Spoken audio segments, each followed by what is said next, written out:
It is 6:30. I am going to call this meeting to order. Can we all rise for the Pledge of Allegiance? I pledge allegiance to the flag of the United States of America and to the republic for which it stands, one nation, under God, indivisible, with liberty and justice for all. Okay, welcome everyone to our January regular meeting. But before we get started here, I will entertain a motion that we approve or amend our meeting agenda today. I move that we approve the agenda as written. All right, any discussion? Any items, any questions? Morgan, Audrey? No, everything looks good. Okay. Well, then I will go ahead and call for a vote. All in favor of approving our agenda tonight as written, say aye. Aye. Any opposed? Hearing none, motion passes. Wonderful. Jackie, do we have any public comments on agenda items? All right. We will start with student board member comments. Why don't we start with Audrey? You want to go first?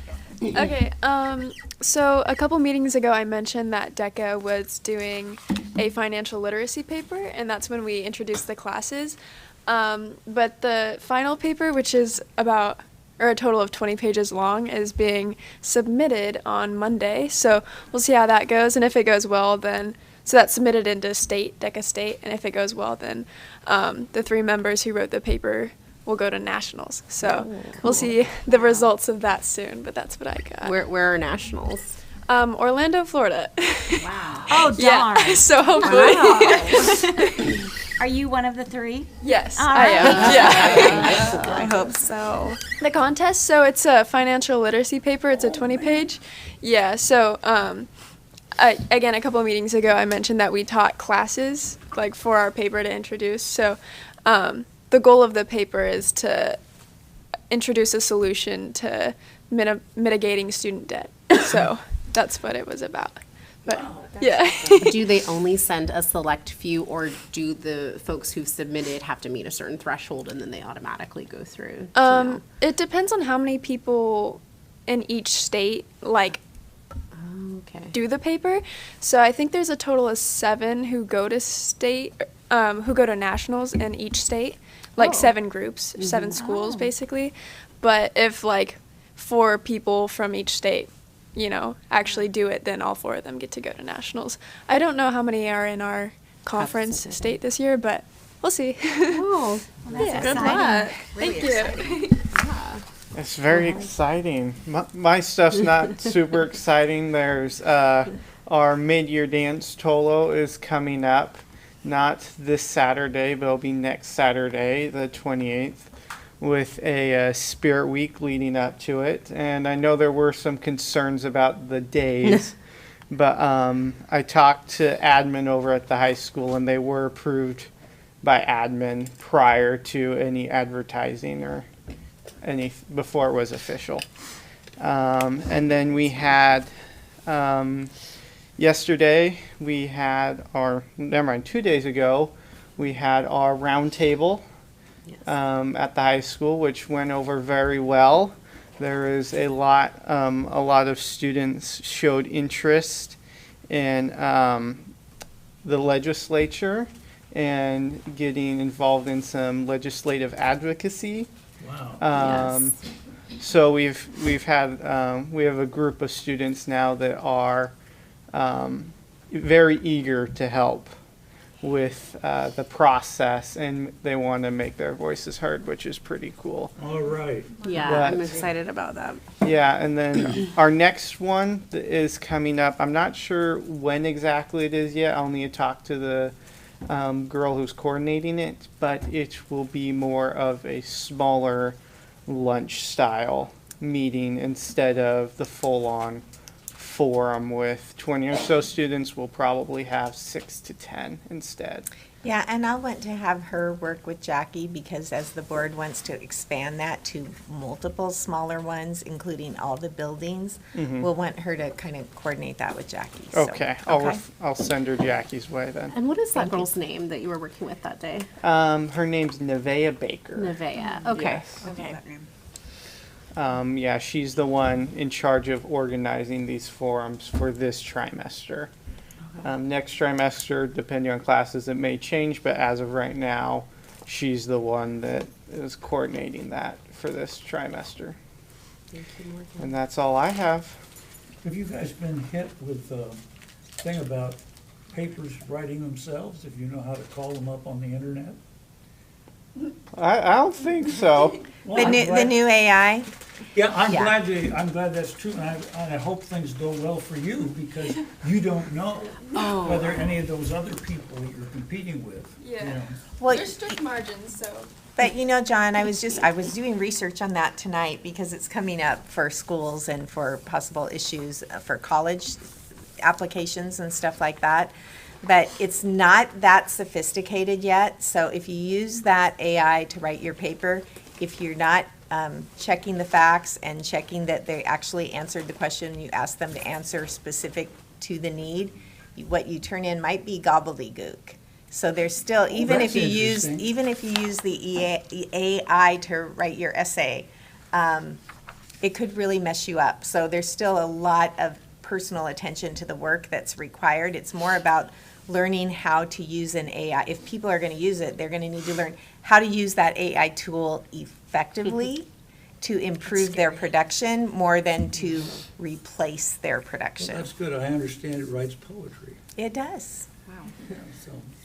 Interesting. That makes me nervous. It can correct your math assignment and everything if you type it in correctly. Well, I just wondered how it would write some of my chapters and whether I could write a better one. I bet I have better jokes. Yours would be longer. No, I'm just kidding. Okay, I'm sorry, did I let us get off on that one? No, that's Yes, I fine. did. All right. We're going to go ahead and move on to the consent agenda.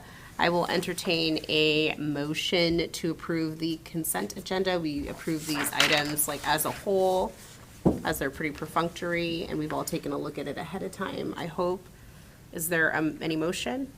I move we approve the consent agenda as written. Thank you. Is there any discussion or questions about any items? I would Go just ahead, like to Morgan. mention one on, under G, agreements and contracts, the North Mason County Health Department contract.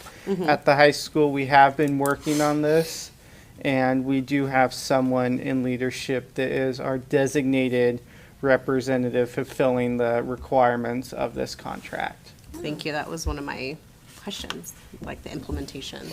Yeah. Did you have something, Audrey? Okay. All right. Hearing no further discussion, I'll call for a vote. All in favor of approving the consent agenda as presented, say aye. Aye. Any opposed? Okay, hearing none, that motion passes, and we move on to the meat of our meeting here today, the Sand Hill presentation. I invite the presenters up to wow us. Wow, wow. No pressure. They're gonna dance, right? Okay. Yeah. Well, thank you, School Board, for the opportunity to share some of the cool things that are happening at Sand Hill. A little snippet, a snapshot to some of our practices and systems that we operate to meet all of our kids' needs. So thank you for this opportunity. We're going to talk about inclusion tonight and what that looks like at Sand Hill.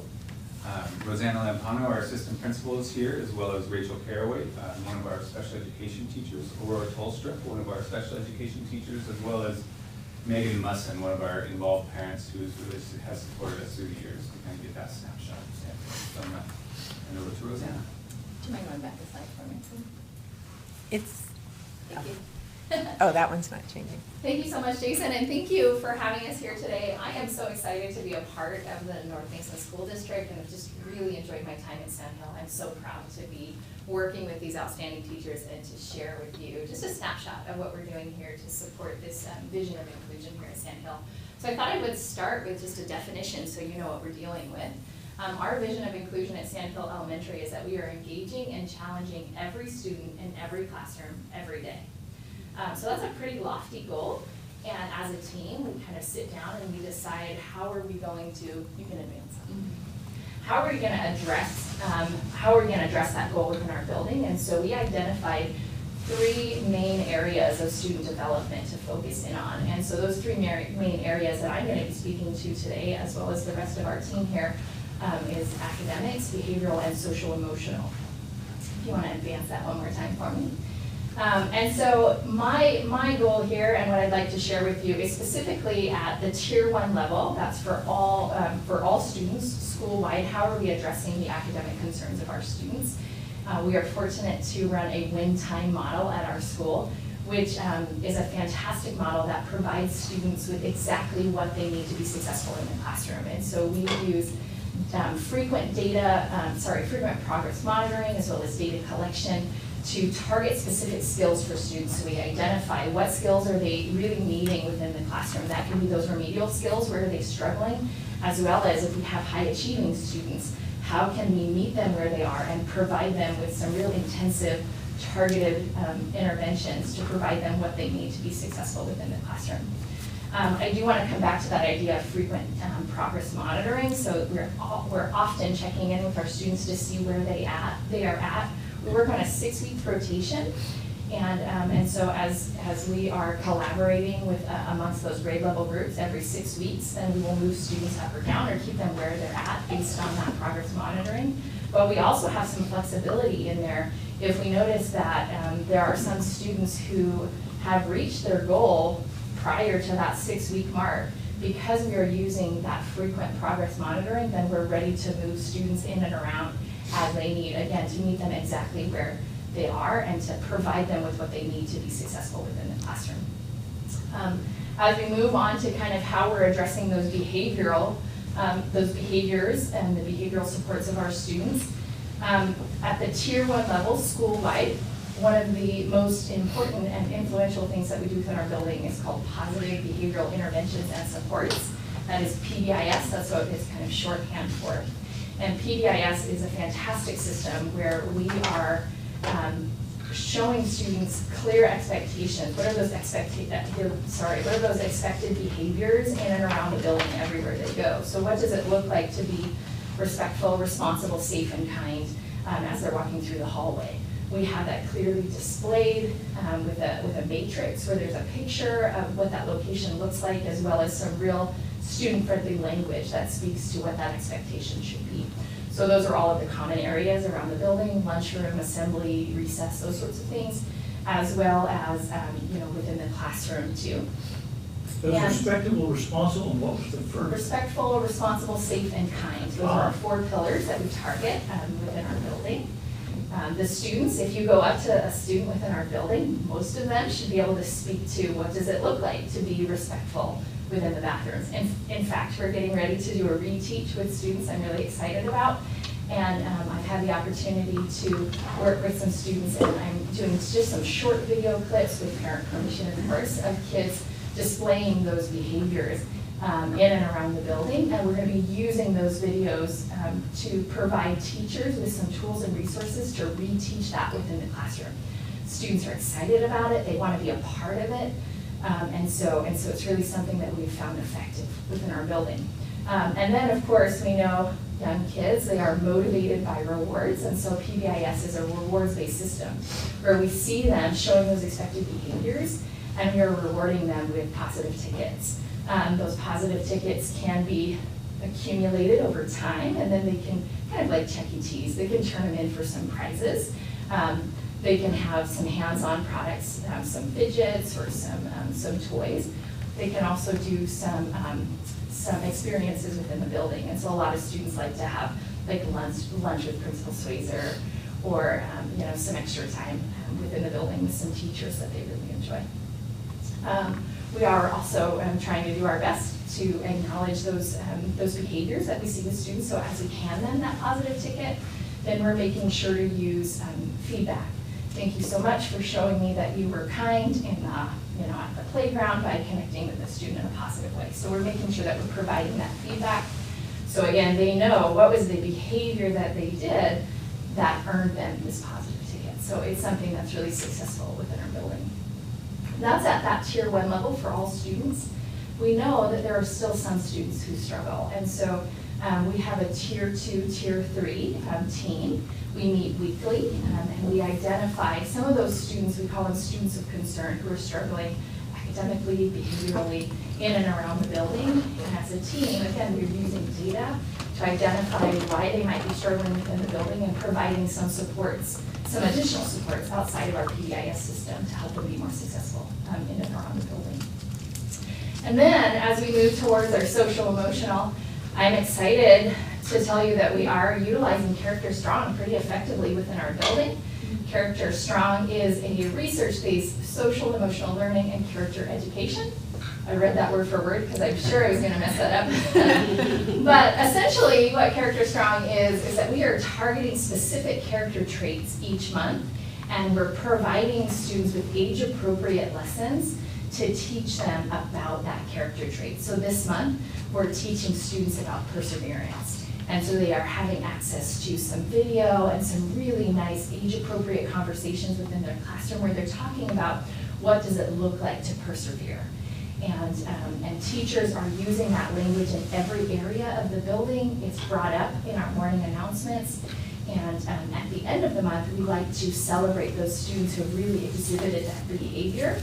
And so we have monthly pod parties where teachers are recognizing the students within their classroom who have really shown that behavior, and we're giving them a certificate, and we're taking a picture and highlighting them in and around the building. Again, supporting that social emotional development for our students.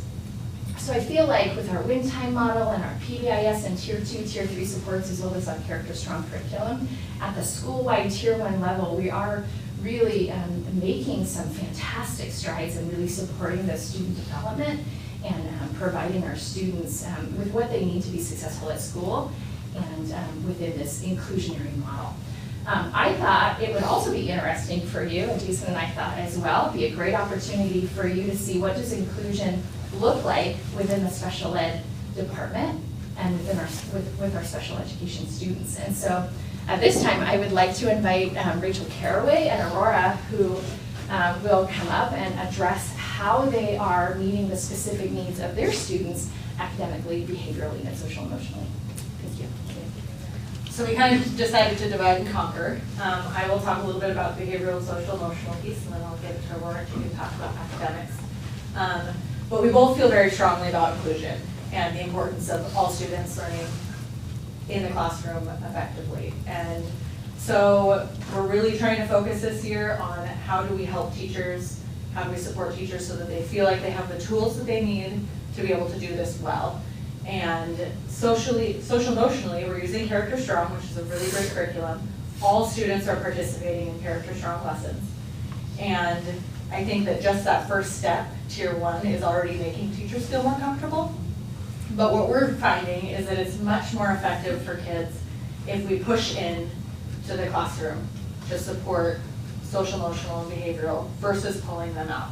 So typically in the past, a group of students who have all been identified as needing support in the same area are pulled out. We would run a social skills group, and they're all working on this skill, right? So no one's really truly has it mastered, and it's challenging, and it can be frustrating, and they have strong feelings about it. What we're seeing when we push in is that we get this group of mixed levels and students and ideas and feelings, and our students who are identified as needing those supports feel like safer, and it's a community, and they're learning from their peers, and their peers are learning from them. So we've been working really hard on pushing into classrooms and helping teachers, helping to empower them, and co-teaching with them to really meet the needs of the kids in the classroom. Behaviorally, we're seeing, since we have started doing this, a major decrease in behaviors. They are participating successfully in general education, spending a significant amount more time in that setting versus in special education. The other thing that we've been doing is really working with teachers to give them strategies, proactive strategies. So how can we support and get ahead of these behaviors to begin with, well, modifications to the setting, or, you know, movement breaks, building in, giving a kid a wiggle seat. Like, it's just little things that seem so simple that are really creating an inclusive environment where every kid walks in and they know, like, they have a place in the room where they can learn and they belong and they can be successful. A few of our teachers have really taken the reins on this and have done just the most incredible job in the world. And I want to shout out, I know that Aurora does too, but one of our teachers, Lisa Cadera, and I don't know if any of you have had a chance to see her teach, but she has a student in her room now this year, almost 100% of the day, who was previously in general education for 20% of her day. And it's just this working together to realize that it's like the environment can allow her to be successful in this. Like, we are the ones who can make changes to support this. So she's been doing really incredible. Now, there are always those students who need a little bit more, and having them in the general education setting all of the time is not necessarily inclusive. And so Aurora and I wanted to really get creative on how we could help support them and not have like a special education setting. And so we created what we call the functional learning space. And our functional learning space is for students who are working on independent skills. Our goal is to get them into the classroom. Our goal is for them to not need as much adult support so that they can work independently. And right now what that looks like is short periods of time where they come to work on being independent. Since we started that, we have noticed wonderful things. We are big fans of it. Kids are showing a much higher level of independence. We're able to bring them back into the general education setting, and they have skills that they need to participate actively. So we're pretty proud of that, and it's going really well. So socially and behaviorally, that's kind of how we are making sure that all students are feeling included. And yeah, we're pretty proud of it. If we have questions, do you want us to wait for after? I would say no, probably. If they're social, emotional, behavioral, I guess ask them before. Yeah, I have some questions, and my board members also. When you say like the functional classroom space and learning to be independent, like what types of skills does that entail? Like what types of things are they learning? So, I mean, it's typically related to specific to their IEPs, but we do a lot of like a workbox system. I don't know if anyone's familiar with a workbox system, but it's like a task system that is student-led. So we give them all of the tools that they need to be able to go and find their task, bring it to the table, complete it, put it away without needing adult support, essentially. So we've set up activities that we have taught them. They know how to do them, but it's they don't need right? as much guidance. Yeah, so this it's is going through it independently. We're focusing on independence. Okay. And Transferable skills to the classroom. Transferable skills to the classroom, yeah. see. So some of these skills are academic. Okay. Most of them are more functional. And some of them can be as simple as tying shoes, zipping up jackets, because they're going into the classroom and they're unable to participate in some part of the day because of this. Whether it's going out to recess independently or using the restroom independently. They master these skills in a brief amount of time and then can go back into the classroom and generalize that. Thank you. And I'm curious what a character strong lesson looks like. Well, we're not teaching the character strong lessons. okay. We're pushing into the classroom where the teachers are teaching them. Okay. But I can tell you it is, there's a lot of fun videos. So usually a video will play, it will introduce a skill, the teacher will have some dialogue with the students. There's usually a song or a dance involved, which is very catchy, and it gets the kids really engaged. And they'll be singing the song for weeks. And it's very scripted, so the questions are already given to the teachers so they know exactly kind of how to lead conversation within the classroom. Yeah, and they have characters, they're the elements. The elements are the characters and character strong. That's cool. When did you guys start doing this? This has been a couple years. The functional learning space? This whole thing. Really this year, honestly. I mean, we've always kind of been pushing the inclusion and universally designing learning so that all students can access, but now that it's kind of a district-wide movement, we're feeling like we have more footing to kind of They've push it a been little bit harder. really evolving and being creative and pushing the envelope to create the environment we hope all our kids have in all our schools. And so their team has been really showing great leadership in the district. Any other questions? Yeah, are you guys a special team or are you teachers too in the classroom? We're special education teachers. So, Oh, all right. But you're working there for the whole school? we are, yes. We divide ourselves, Aurora does K, 2, and I do 3rd through 5th. Yeah. But we each teach all academic areas, social, emotional, behavioral, adaptive, cognitive. We work with a lot of therapists and specialists as well. So we do a lot of things.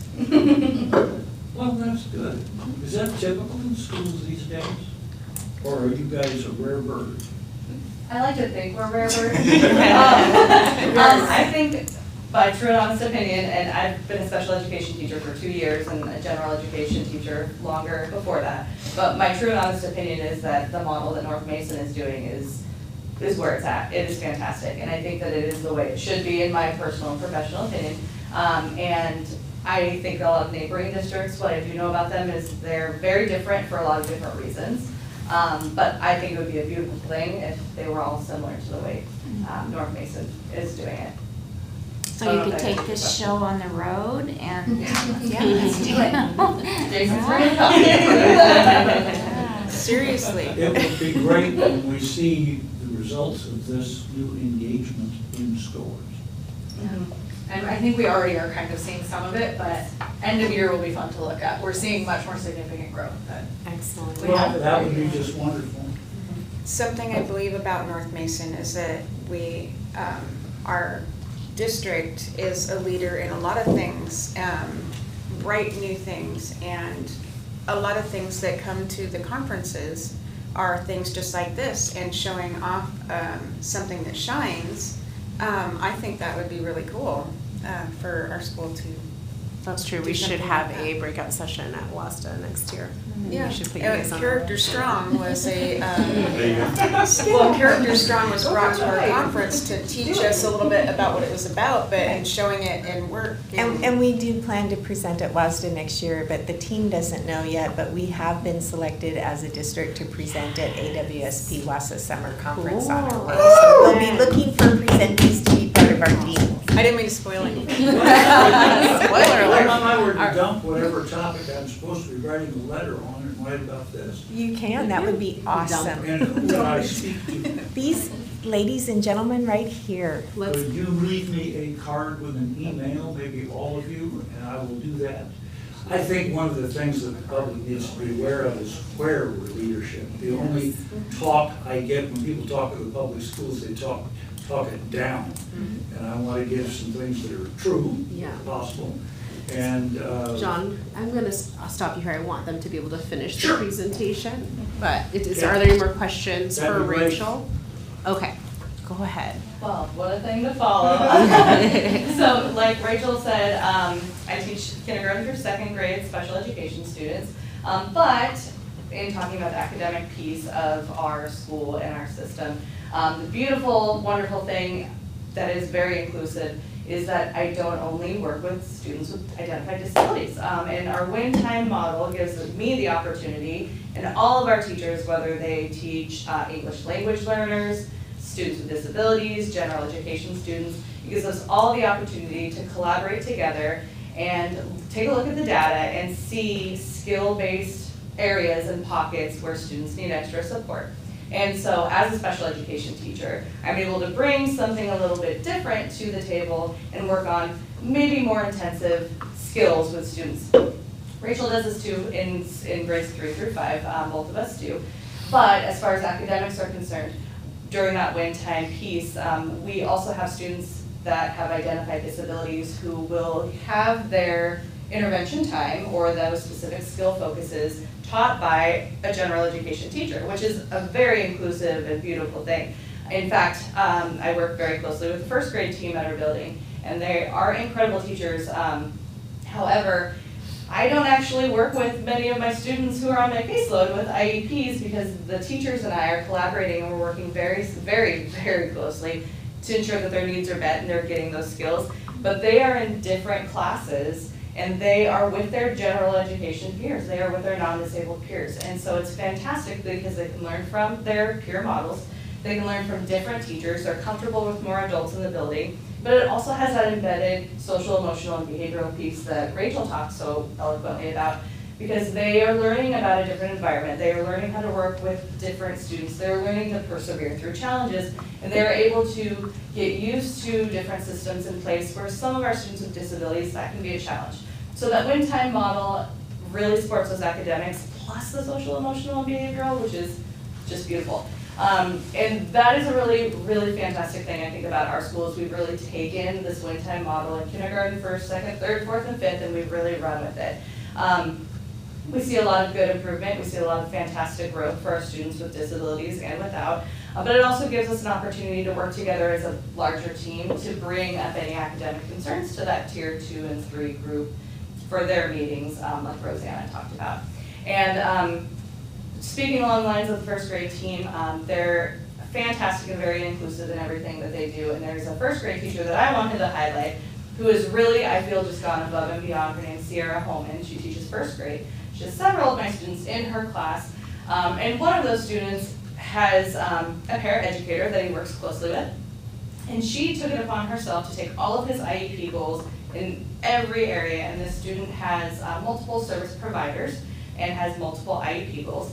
And she has connected and overlapped those and done it in a UDL, a universally designed learning way, where she has given him all of these options, so he's got that voice and that choice. And we have seen, I mean, skyrocketing growth just from this one student, but he is definitely not the only one. She's really just made things accessible, inclusive, and comfortable. And part of that academic growth is that comfort level and that feeling safe.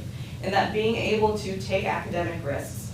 And this win time model and the way our inclusive program works really, really speaks to that. And it really, really, really prioritizes that across the building, which is a beautiful thing.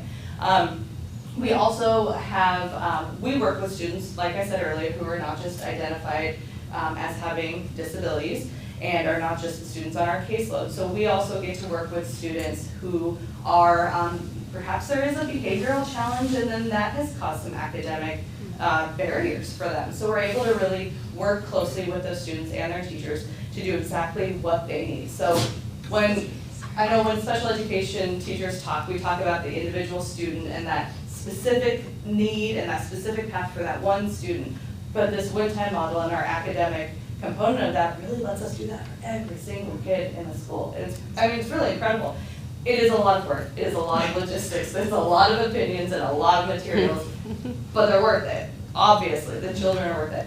And we do see a lot of fantastic growth, and we see a lot of confidence built and a lot of changes, and just kids that are happy to be at school. And suddenly we have kids who are like, Miss T, I'm a reader. Yeah, I've been telling you that the whole time, but yeah, go tell your parents, yeah, So it's a really fantastic opportunity with that win time model to reach every student, not just the students that we would maybe typically work with if it wasn't an inclusive program, and really that philosophy that it really drives everything we do in our building at every level. Academically it's a beautiful thing, but I do think without the win time model, the Build to Sandhill would still be spearheading something similar. Our functional learning space, it also includes those academic skills as well, but as we know, sometimes students need just functioning skills, adaptive skills, occupational therapy skills, physical therapy, speech and language pathology. They need those skills in order to get those academic pieces in. So we work very closely with all of our service providers in that functional learning space as well, to ensure that every facet of the student's education at Sandhill Elementary is met for those short periods of time where they're in there. And we just really have seen some fantastic things across the board. I think, correct me if I'm wrong, but I think the entire building, I think every teacher would agree with that as well. We've seen great growth, and just the confidence has just blossomed. It's a beautiful thing to see. So. Thank you so much. So we're blessed to have such amazing teachers in our district, but also that just being at Sand Hill, thank you guys for all the work you do. So you kind of saw Rosanna talk about the systems at the building level. We kind of see what's going on in the classroom, and then I'd like to invite Megan to come up and talk about what it looks like from the parents. Hi.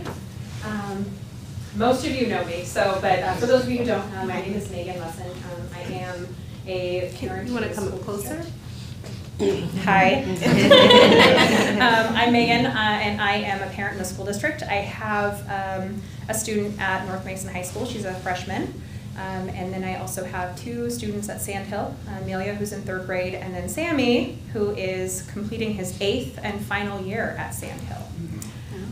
Sammy was diagnosed with autism when he was 2.5 through Holly Ridge Center, and then had his transition into North Mason at 3. He did 2 years of developmental preschool while the developmental preschool was still in the elementary schools. He had Jody Wolf as his special educator then. And then he moved on to kindergarten, and Rachel took over as special educator. I think there was some back and forth with Nanette Sievers. And yeah, somewhere in there. But ultimately, Rachel has been his special educator for the majority of his time at Sand Hill. Hey, I have to look at my notes. Sorry, guys. It's all good. I'm good. Okay, so Sam participates in a general education environment 70% of his day, and I would argue that he actually participates in general education more than that. He has special education support in all aspects of his day, but he's able to learn in a general education environment. He has a paraeducator, one-on-one, Ethan, who is fantastic, just so you all know. But he's always had fantastic paraeducators. And so he also uses speech therapy through the school district and occupational therapy through the school district. The impact of the support that he has had has been, I'm gonna get emotional. I told you I tried not to. That's okay. It's been a wild ride because there were points in time where it was very difficult. We didn't know what to do. I think there were times where Rachel and I have sat on the phone or in meetings just talking about, like, what do we do? But the fact that we sat in these meetings for probably hours trying to figure out what was best for him and how to support him, meet him where he is, and create a plan for him to not just survive in the school environment, but thrive in his environment. The benefits of his services and the benefits of his support has been that, social emotionally, he has 25 peer models in his classroom. And, as I'm losing track of what I'm saying. He has the opportunity to witness 25 other children learning. And so he can learn from them, not just academically, but he can learn from them socially. He's learning the difference between right and wrong, not necessarily always through his actions, but from observing other people's actions. And so learning the difference between right and wrong through peer modeling, he has an opportunity to make choices based on his experience or the experiences that he's witnessed. And in those choices, he has independence because now he's able to make these choices. And he's able to say, yes, I want to do this because I understand that this is the result. And that's not typically something that you would see in a secluded environment because you don't have those opportunities. Academically, Sam is not graded pass-fail. He meets goals that are laid out in his IEP, but he also has the expectation of completing academically appropriate work for his age. And he does with the support of his paraeducator and, of course, his general education teacher and his special educator. All of these people create this environment for him to meet those expectations.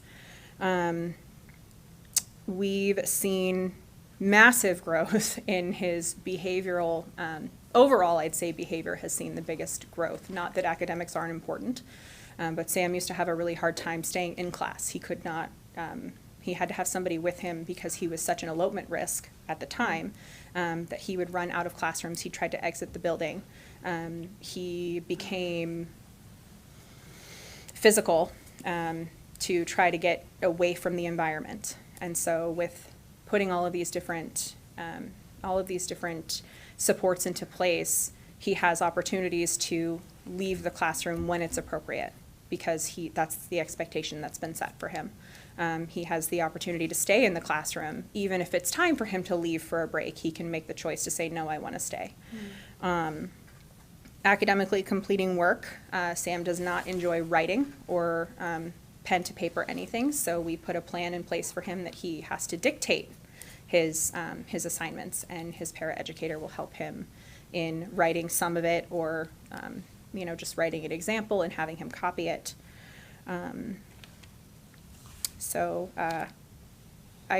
I'm not really sure what else to say other than, I don't know anybody else who's been at Sand Hill as long as we have.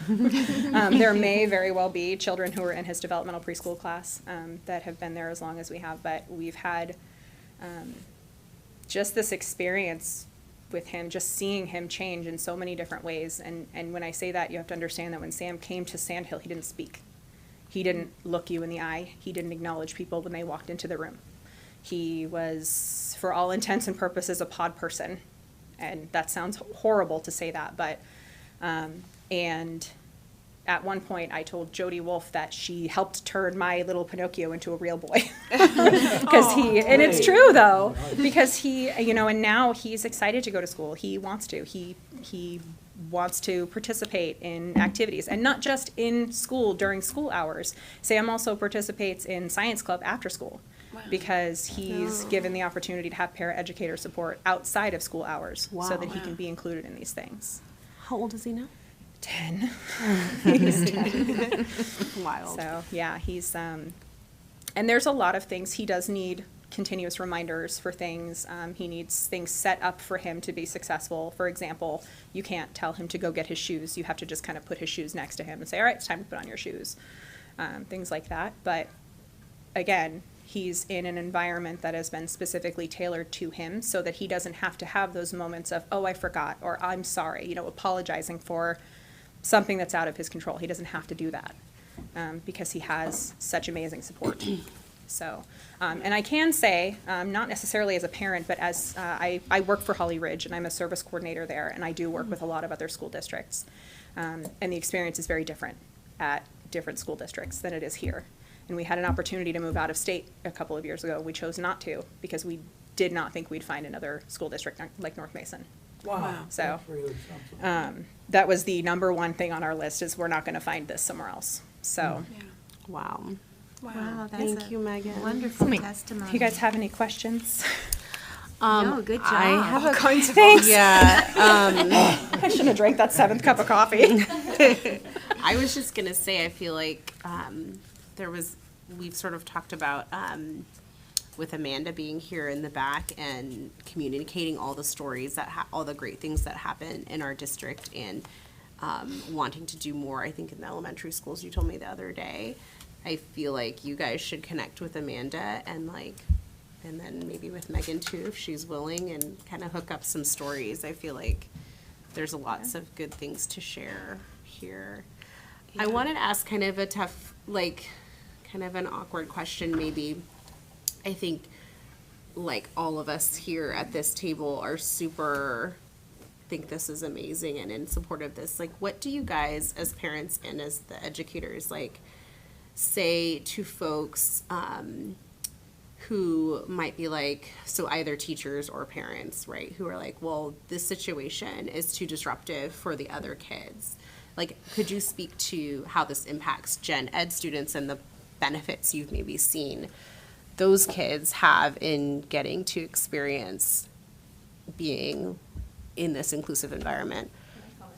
Please. I can tell you Yes. that there is not a kid in the 5th grade who doesn't know my son. Mm-hmm. And not in it's Sammy, but we'll be out places and I won't even have him with me. And hey, you're Sam's mom, and everyone says hi to him. Everybody waves at him and acknowledges him when he walks into the building, when they see him out. And we'll be in restaurants in Silverdale and people will, kids will see him and know him. And there's no animosity there. And I think that Sam having exposure to other children who are typically developing is very beneficial to him, but I think it's very beneficial to typically developing children to have exposure to children like Sam. It teaches you compassion and understanding and looking past certain things and realizing that everybody really is different. And when you say that, a lot of people think, oh, well, they're different because they're taller or their skin color is different than mine or what have you. But there's other differences, and it gives them the opportunity to experience the world in sort of a controlled environment where they're taught how to interact with people who might need more support. And I think kids are beautiful in that way, right? I'm kind of more thinking about the adults and parents and teachers and how you might need to do some convincing, I don't know. Well, I think about a teacher I worked with last year who was not apprehensive, but just she hadn't seen the proof in the pudding. And through working with, she had 2 students in her class who had paraeducator support, and they had very high needs and needed a lot of adaptations and modifications in their classroom. And it really just, once she experienced it and lived it and saw the difference from September to June, she was like, oh my goodness, wow, you know, it blew her mind. And so it kind of made a believer out of her. And at first she was very like, well, what about the other 17 students? You know, what happens in this case when, you know, that student's wandering or it's a little loud or that type of thing. But what she learned is the other students took those students under their wing too, and they became as much a teacher to the teacher. Oh my gosh, I'm getting goosebumps. As much a teacher to the teacher and to their peer, those 2 students as any of us would be. So I think the kids kind of teach the grown-ups, honestly, and I think once they experience that, they're kind of like, well, there's no turning back. I mean, I know that's why we love our job, because once you experience that, I mean, there's no better feeling in the world. So that's been my experience, at least at Sand Hill with it. I have to congratulate all of you. I mean, this is just amazing. You've worked all day. And you've been with those kids all day, and then you come here and you still have that level of energy. Passion, yeah. True. I'm glad we have it on TV. I think if I was quick. Yeah. You too. Plagiarize the whole thing. Well, what Arla was saying about connecting and getting your stories out, very much so, and tell it in a whole, because there are a lot of struggling people out there looking for exactly what you're talking about, and how wonderful that you guys have crafted and worked together, and your story is goosebumping over here. That is awesome, and he looks like such a character. Oh, all of his pictures, every single one. Like a crazed person about it. I looked through the notes this morning and I was like, oh, wow. He's very happy, but he is happy. That's And, very cool. You know, it hasn't always been that way. There were some difficult times, but he is genuinely, he loves going to school, and he looks at the calendar. If I could share, when schools closed and we weren't going back in September, that September, because of COVID, he got himself up and he looked at the calendar because he knew, usually the Wednesday after the long weekend, he got up, he looked at the calendar, he got himself dressed, which he really hadn't done that before. Put on a backpack and put books in his hand. I'm gonna cry. I'm gonna cry too. He waited by the window for his bus driver. And there was a very difficult moment. And of course, so the first person I sent an email to is Jason. I'm like, all right, so something has to happen here because this feels horrible. The first day of virtual learning, I was crying to Rachel on the phone. I can't do this. And I was trying to. And she's going, yes, you can. Yes, you can. And that's the experience that I've had at North Mason. Is I've gone from the parent who didn't know what to do and just kind of, all right, sure, whatever you think, to being told. I mean, Jody told me, you have a voice and you need to use it because he can't speak for himself. And so that's where, and then coming into meetings and no, you're right, let's do this, or how about we try that, and yeah. You are a powerful mother. Thanks. Some of our senior students ought to get this story, make a docudrama out of it. I mean, this is such an ad for the school, and would have such a powerful impact on people that haven't got the right way of thinking.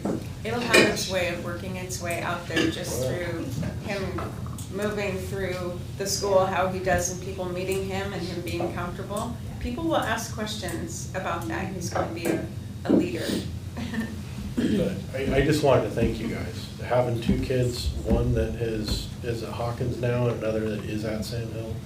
I agree with Megan. I see 100% of what you guys are doing, and it shows with both of my kids going through there, so thank you guys. Yeah, thank Yeah, you. I think we'll Talk name about you, training for let's, citizens. let's name you like the A-team. Who gets the mohawk? Yeah. Send you out there so other schools can learn from this. I mean, Yeah. it's pretty I'm gonna amazing. try you I out. think that's a great idea, inviting Yeah. board members from the surrounding school districts, because going through transition meetings with a lot of parents, with a lot of different school districts. Yeah. There's a warmth in North Mason that does not exist in other school districts. And not that I think that people are cold, I think that they just are, it's a job. And I don't feel like that here. I feel like you guys care, you know, and I don't have to worry for his safety or worry for his growth when he's at school. Wow. Amanda, did you get all that? Yeah, I did. Okay. I think our student board members, you guys have some comments? I just have one thing. Great job, you guys. I know how hard it is to work with a kid who is on the spectrum. I have family members who are around the same age or on the spectrum. I know it can be the worst times of your life, it can be the best times of your life, and it's hard the entire way through. It's not an easy thing. So I just congratulate you guys. Good job on putting up with doing this every single day and willingly doing it, and you guys actually enjoy it, which is amazing, an amazing thing. It takes a very special person to be able to do this job, so thank you. And so I went to Sand Hill, but things were a little bit different then. I think it's cool how you said you were pushing into classrooms rather than separating, and I think that's something that I would have appreciated when I was in elementary school, because I didn't, I was in general ed and I didn't really get to, I'm trying to find the right words, but I didn't meet all the types of people that I meet now. And so it would have been cool to learn and interact with new people. So I think it's really cool that you guys are doing that. Thank you, guys. Yep, good job. Excellent. Thank you. Well, that was exciting. We're now on to the superintendent update. So tough. Yeah, we're not nut going to be to quite so follow. exciting tonight. We got a budget status report. And I will say, this presentation was the bulk of my teaching and learning Yes. report Yeah, tonight too. So for thank sure. you guys. Thank you guys. Thank you. Hey, I'm supposed to get your emails. Got a card?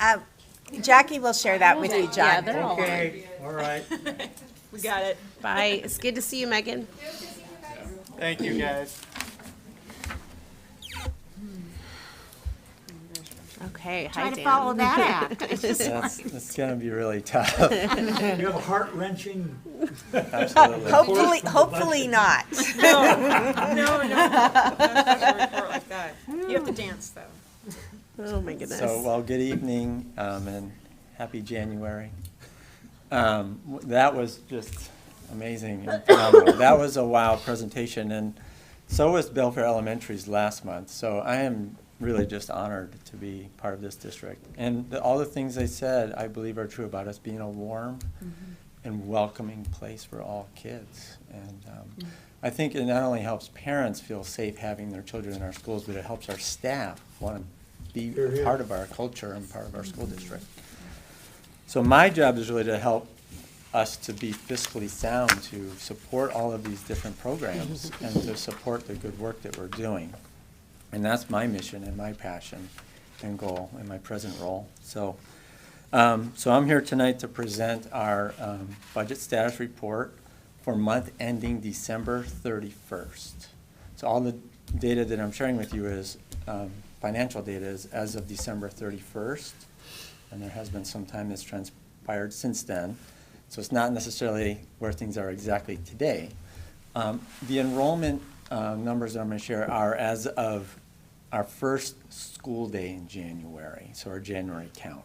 So that's the only thing that is from later than December 31st. So we're going to start with our other fund status reports. So beginning with the Capital Projects Fund, and they're presented on the screens there as well if you want to look at those. But our Capital Projects Fund balance at the end of December was $468,315. Our Debt Service Fund balance was $513,384, and that, you can see there's a difference there in our debt service of $42,700. So you might wonder, what is that? How does that increase in that month's time? That's from local property taxes, about $13,000 of that, state forest, $23,000, and then some investment earnings. So that's where that big increase came from. Our ASB fund balance at the end of December was $476,420, and our transportation vehicle fund balance was $509,038. We're going to go on to the enrollment on the next slide. So our budgeted enrollment, what we planned, was 2,260 students. And our enrollment for the month of January, our January count, was 2,261.8. I know the numbers are kind of tiny there to see, but you can see the two bars there in the center, the red and the blue, are almost identical because we're really close to what we had budgeted for currently.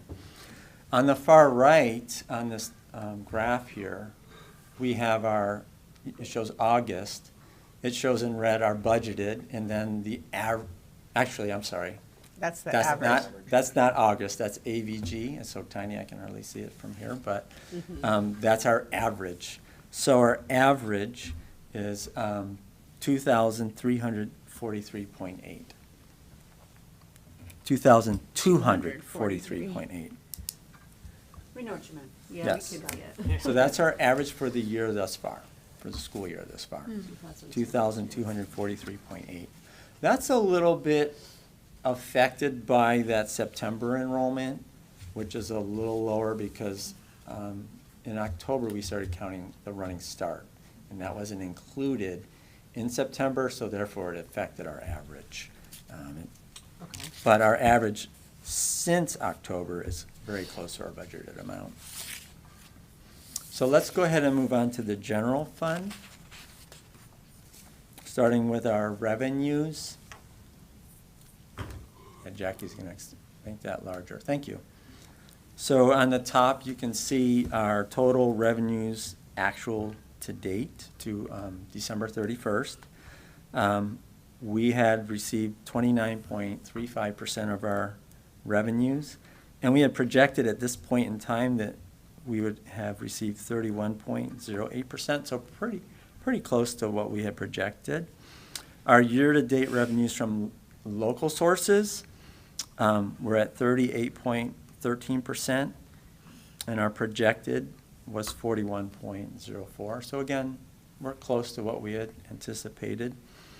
Our state source revenues, our actual were at 31.78, and our projected for state sources was 31.9. And then our federal revenues at the end of December were at 9.99, which is less than half of what we projected we'd be at, 23.6. However, as I explained in prior meetings, a lot of the delay in receiving those federals had to do with us transitioning to a new grant claim system called EGMS. And I just completed a claim last week of, did I write it down here? I didn't write it down here, but about $900,000 in grants. So that we should start seeing that federal revenue starting to increase now that we're able to start making those claims in EGMS. So, and we also make claims in I-grants as well. And so also our I-grants claims are on track now. So we should really start seeing this kind of get caught up to our projection going forward. So that's not reflected here, but it should be in the next budget status report. On this slide here shows our just top 10 sources of revenue, and the apportionment so far by the end of December was almost $7 million in apportionment. You can see local property tax, 1.54 million. Just kind of highlighting just a few of these tonight. State Forest, 172,000. Non-high participation, you might wonder, what is that? We have students from some neighboring districts that do not have a high school, that when those students come here, we receive part of, they pay us part of the cost of educating those students. So that's that non-high participation. Let's go to the next slide, please. So this shows our total revenues, our budgeted, projected year-to-date to our current year-to-date. So you can see our total annual revenues are just over 40 million. And our projected year-to-date, we'd say at this time, at the end of December, we'd be, you can see that center bar, around 12.5 million. And currently, we're just under what we projected. So this just gives you a different perspective, a different way of seeing it visually. That we're tracking along with our revenues that we're receiving close to what we have projected as planned. So, and then the next page, the next slide shows our revenues again, but this time by source, local, state, and federal. If you could, scroll up just a little. You can see here, current year, which is for each source, the one on the right. I think it's dark blue. I'm not sure if that's correct, but because I'm colorblind, but the one, It's close, Dan. Yes, okay. So you can see this current year compared to prior year. So last year, there were some differences because of we weren't collecting the levy. So you can see the local, we really had virtually none at this time last year. But you can see years prior to that, and just kind of compare where we are compared to previous years, whether local, our state, or federal types of revenues. And now let's go to the next. Why do you think we've had more state so far this year than previous? Apportionment increased. Yeah, there It was did, okay. apportionment increase, and there was an increase in the amount of funds the state gave school districts for teacher salaries or so that has had a big impact on the amount of revenues. So, okay, let's move on to revenues by source, projected year-to-date versus current. And so this isn't comparing year to year, it's just what do we project and how much have we received to date. So our local, our state, and our federal. And our local and state are tracking right along with what we projected. And again, this is just another way of looking at it. As I spoke to earlier, our federal aren't quite what we projected, but we should see that starting to get caught up next month. Okay, moving on to expenditures. So at the top left, that top one is a really important one, the one on the left, because that shows our projected year-end balance as a percentage of our budgeted expenditures. And, we have a policy as well as, a goal and a need to have a year-end fund balance that's between 8 and 10% of our budgeted expenditures. So this kind of shows how are we doing in relation to that. So at the end of December, our projected year-end balance was 9.76% of our budgeted expenditures. So that's a good place to be. If you remember back in September, we were at 7.78%, and last month at 8.76%. So we've been gradually getting to a place where we're feeling like it's healthy, but also we don't want to have way more than we we ought to have in there either, because, you know, we want to make sure that we're staying within that 8 to 10%. And I'll show you on a later slide how that projected fund balance varies throughout the year. So, so the next one over is the total expenditures actual year to date, 30.88 at the end of December compared to our projected 36.36. For salaries and benefits, our actual year to date at the end of December, we were at 32.66% compared to projected 32.24%, so really close to what we projected.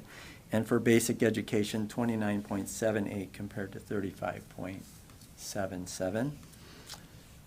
Down below, we have our top 10 expenditures by program. So basic education really is our main area where we are having expenditures. $5.657 million there so far. District-wide support, $1.897 million. Special education, $1.35 million. Transportation, $682,000. ESSER, $562,000, and so on. So you can see food services there, how much how much it really costs to feed our students.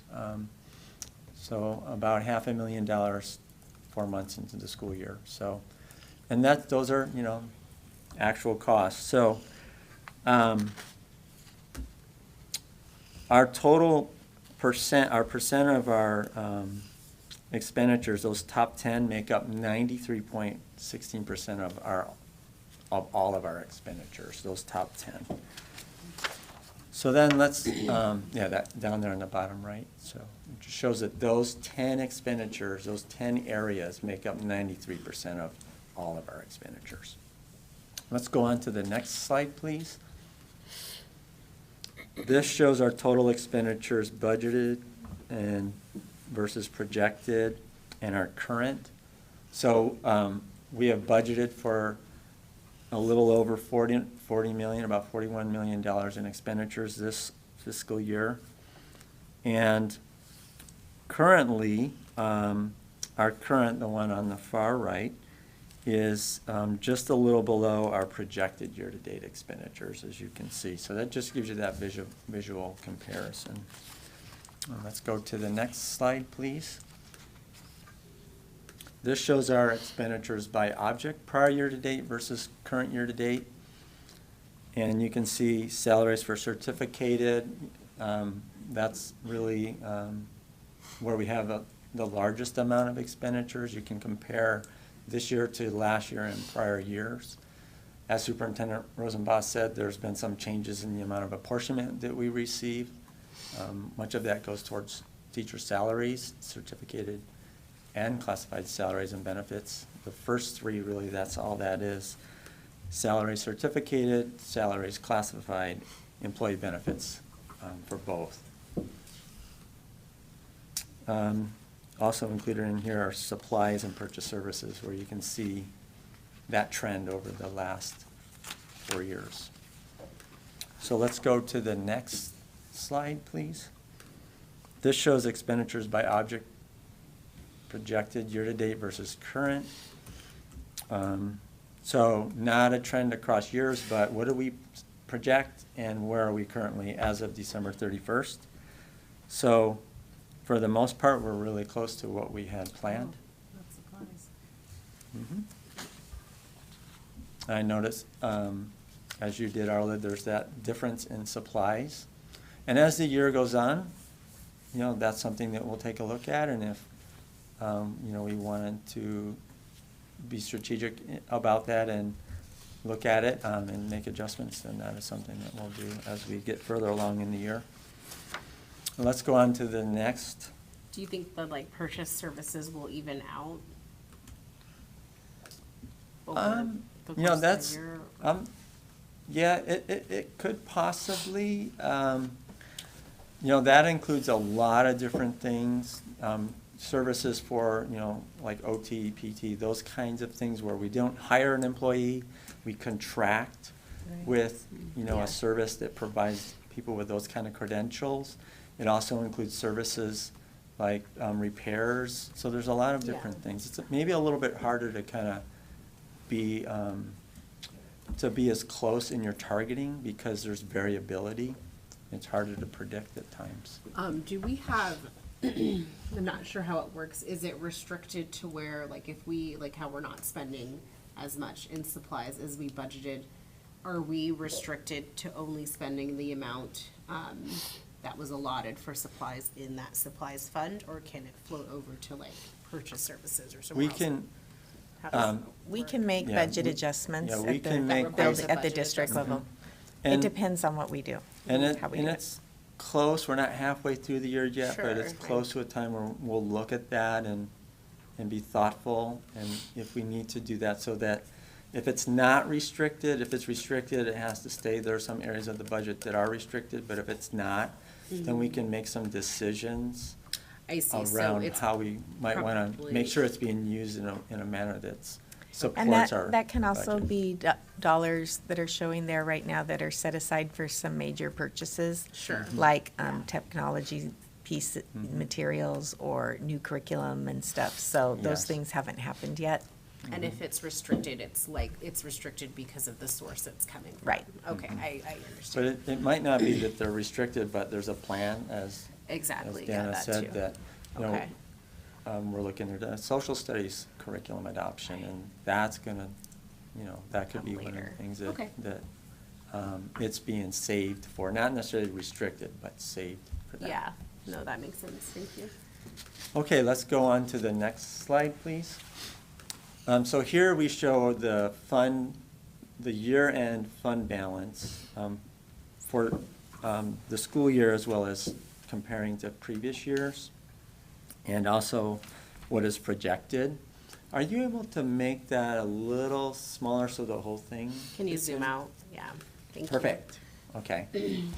So the solid dark line, though, is where we are currently, and if you look at December and go straight up from December, our fund balance at the end of December was 2,673. 2,673,951, excuse me. 2,673,951.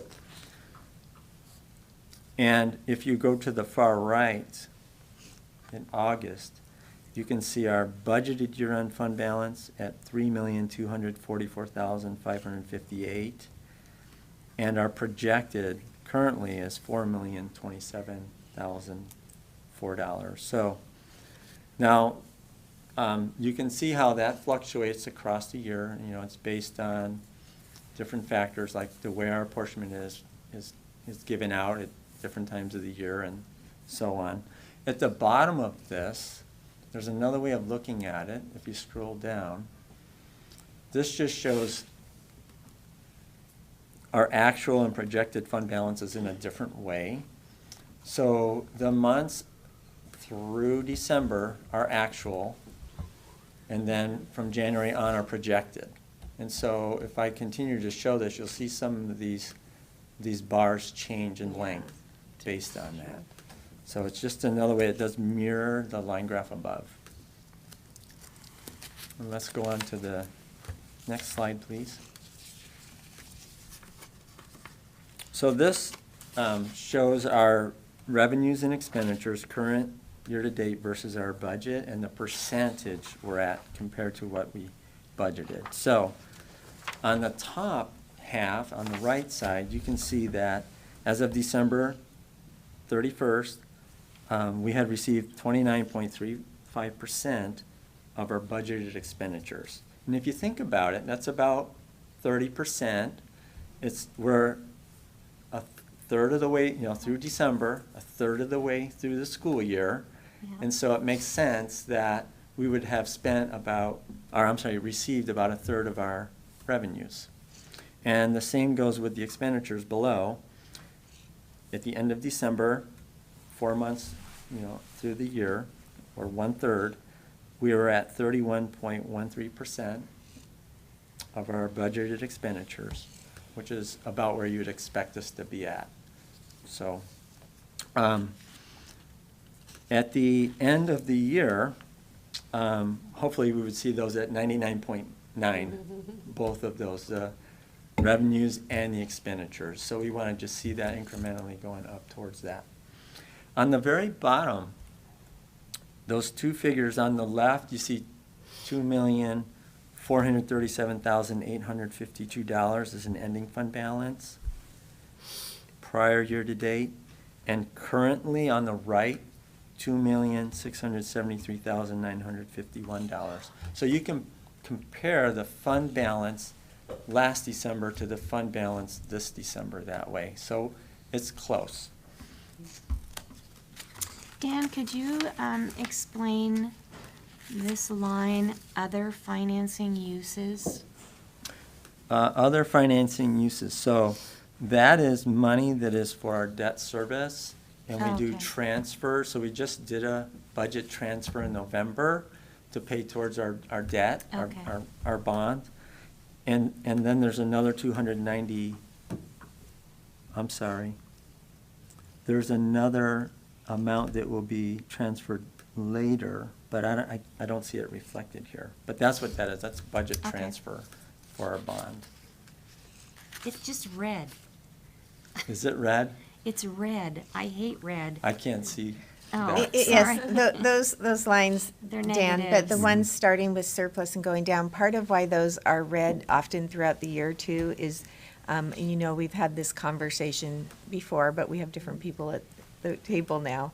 A few years ago, or when I started here, it's not a few years ago anymore, but it used to be that when we received our apportionment, it was evenly divided among the months. So, you know, you divide 100% by 12, you get about 9% a month. Every month it was even, and so you can see that we're kind of spending evenly month to month as we go along. We've spent about 30%, which is pretty even going along during that fiscal year. But the state decided, they changed those percentages, and the way that they changed them allowed OSPI and the state itself, Office of Financial Management, to benefit by keeping invested dollars that they need to give to school districts over time. And so we have months like, I don't remember what November's is, but November and April, particularly in May, are the lowest percentages. So we don't get that 9% anymore in those months. We get like 6 or, and then, so we get really smaller amounts of money. And then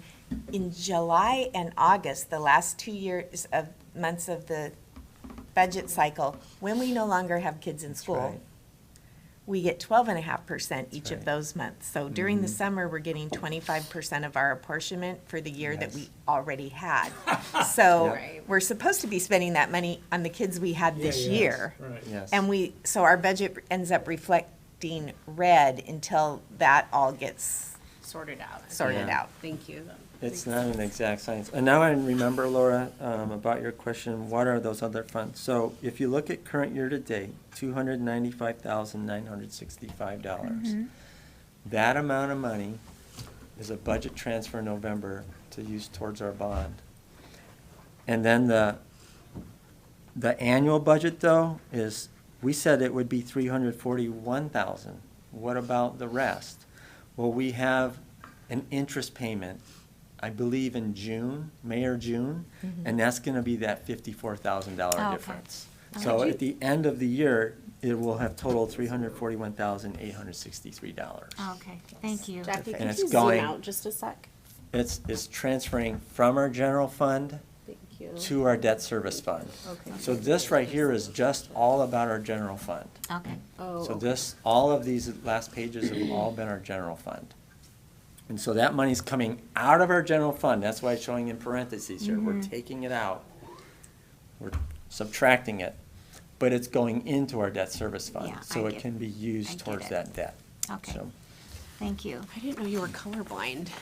yes, and I apologize, because a lot of these colors, I cannot I'm see. being careful because I embarrassed him yesterday by asking him what color something was on Yes. was on one of his charts, because I had a feeling he thought it was a different color than we were all Oh, I seeing. see. So he sees sees that there are color differences, just not Right. the same ones I you see. can't tell what they are, but a lot of things just look gray to me. Well, Like this is the- called inclusion. The Yes. red down there, I just thought it was gray. Oh, So, That's why I know every month we've been like, why is it so red? why am I not telling you what color to look at? No, you know, it just explains it.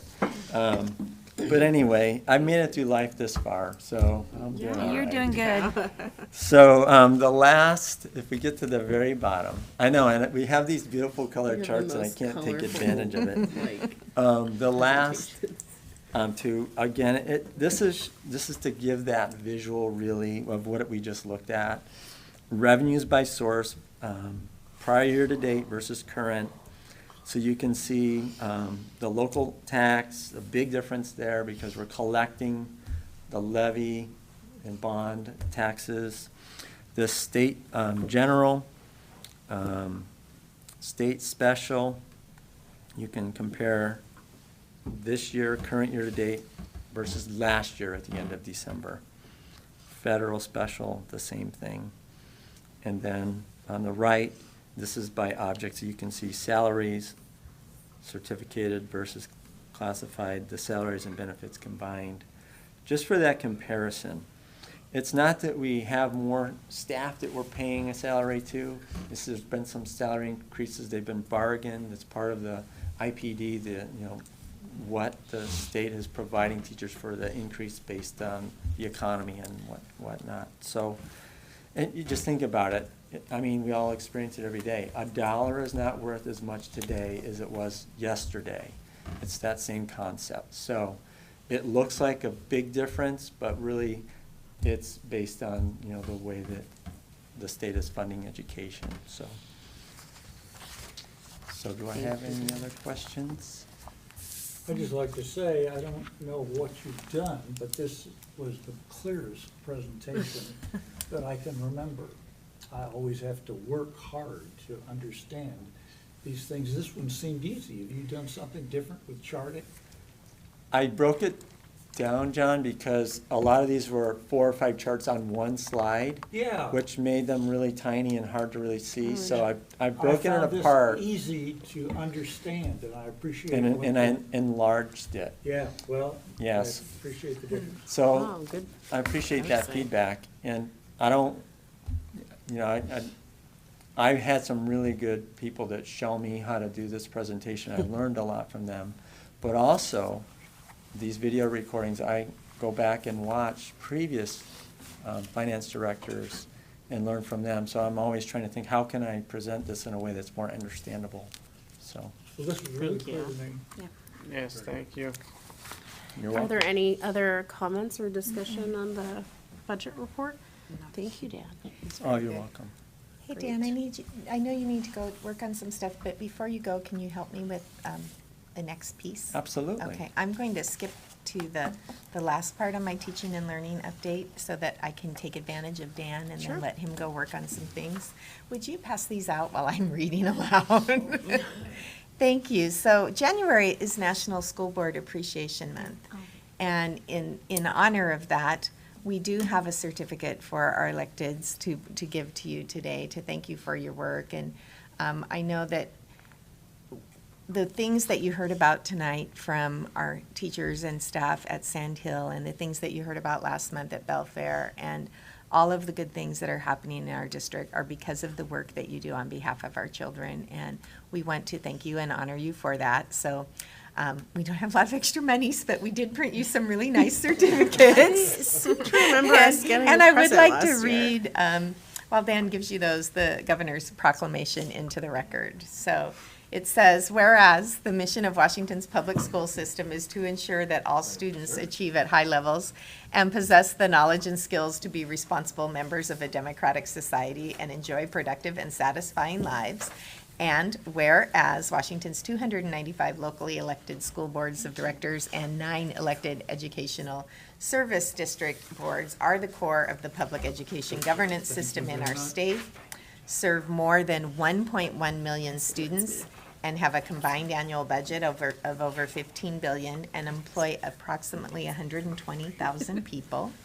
And whereas school boards play a crucial role in promoting student learning and achievement by creating a vision establishing policies and budgets, and setting clear standards of accountability for all involved. And whereas school board directors are directly accountable to residents in their districts and regions, serving as a vital link between members of the community and their schools. And whereas school boards and DSDs provide a passionate voice of advocacy for public schools and the welfare of school children. And whereas it is appropriate to recognize school board directors as outstanding public servants and champions for public education. Now, therefore, I, Jay Inslee, Governor of the State of Washington, do hereby proclaim January 2023 as School Board Recognition Month in Washington. I encourage all people in our state to join me in this special observance, signed this 4th day of January, 2023. So again, on behalf of the governor and of all of our families, thank you very much for the work that you do. Thank you. Thank you. Thank you, Dan. Did Dan choose the colors for the? Terrible. Good night. Thank you. You know, and as I said earlier, one of the things I really appreciate is getting to be able to invite teams from our schools to tell you about the great work that they do. And certainly tonight's presentation was the most valuable teaching and learning report that you could get. So I'm really, really very proud of that team. But I did want to highlight one piece of our community involvement work that we're doing this year. And through our work of our community liaisons between Jen and Mateo, working with a variety of community organizations. But in this particular instance, we did receive a letter to the district thanking us for our support of a portion of our district. And I do want to read that as well. So this is from Kitsap Immigrant Assistance Center, known as KAYAK. We have been partnering with them to allow them space to provide some support for our families in occasionally on evenings. And so they're thanking us, and the letter will tell you more about what they've been able to do with that. And this is just one of the partnerships. We are also partnering with some legal aid attorneys who specialize in immigration, who come in on a regular basis and are available to our families to help them do their things that they need to do correctly to complete their immigration process in the United States. Excellent. So, which is excellent. But this one, to North Mason School District, thank you so much for allowing us to use space in your community gym and boardroom in the fall of 2022. We enormously appreciated partnering with you. We assisted nearly 150 families in North Mason with their application for the Washington COVID-19 Immigrant Relief Fund. Most of these families have been approved and will be receiving a check of support of more than $2,500 in early February. Wow. We know that hosting our application nights at the school district was important so that families could come to a trusted space. Thank you for the trust you have built with immigrant families in North Mason, and thank you for sharing that trust by renting us your space. Looking forward to staying in touch and continuing to work together in whatever opportunities arise in the future. Thank you again, and a Happy New Year. Annika Turner, who is the Family Services Director at KAYAK. So I'm really proud of that partnership and of our team for setting that up. All right. That's excellent. I wanted to ask if there was a update on the nutrition, the thing that you updated us on Friday. On the CEP. The CEP funding. No, it is still up in the air. So for those of you who haven't been part of the conversation, who may be listening in, CEP is a federal program that our students have been fortunate to participate in the last few years because of the level of poverty in our district, because our schools are designated as high poverty at a certain level, which is determined by surveys that the families do about family income levels and number of kids in the family, et cetera. That means that we qualify for this program, which is what has paid for allowing our students to have free breakfast and lunch at all of our buildings. All right. That is a federal program. During last year's legislative session, at the request of our state superintendent and with the support of the governor and other people in Olympia, our legislature took action to expand the eligibility in Washington to the CEP program, to include other districts and schools that do not qualify under the federal CEP standards. And as a result, the state found out that they didn't put enough money aside for the demand that they created. And so we received notice last Wednesday, we being all superintendents in the state, that that the state over or under planned for the program, and that because of the number of schools that took advantage of the new state requirements and signed up, and the percentage increase of meals served in all the districts that were participants this year. And as you know, our percent, which was 8% statewide, and our percent was closer to 20% more meals served each day in our district. They didn't have enough money to pay the state's portion of the reimbursements to districts, so they would not receive those reimbursement funds in the months of March and April this year. We still will receive our federal reimbursement funds, and the amount received by districts varies. In our region to the north of us, most of our colleague districts in ESD 114, that's a matter of between $600 a month in one of the smallest districts to maybe in the 6,000-ish range in one of the largest districts to the north of us. But for two of the districts in our region, and that is us and one other district, and since I don't have permission, I won't say who it is on the recording, but for two of the districts, that's approximately $50,000 a month that the state is not paying, that's their portion. We're still getting the federal portion, so our costs right now for feeding our students that we are getting reimbursed, our reimbursements are averaging just under $150,000 a month for the meals that we serve to our students. The state's average is just over $46,000 that they should pay us, and it's a little higher in the other district per month for their portion of that, roughly $150,000. So the communication that we received was, they didn't plan effectively, they don't have enough money, we're not going to send the money in March and April, but we are working with the legislature, and we hope that they will give us some more money to fill that hole that we can pay you back in May. If they do that, we will pay you back in May. So that is not a promise, and that is a significant cut to us and many other districts in the state. So superintendents, like myself, are working with all of the appropriate people that we can to make them understand that, this is not action that is reasonable for the board, for the state government to take, because we wrote our budget based on what they said they would pay us. Yeah. That's a bill they owe us. That's not just, we're helping you out, we can't help you out this month. Yeah. That's a bill. We are a creditor for them, and they owe us that money in this case. So we are continuing to work on that. Our legislators in our region are very supportive of us.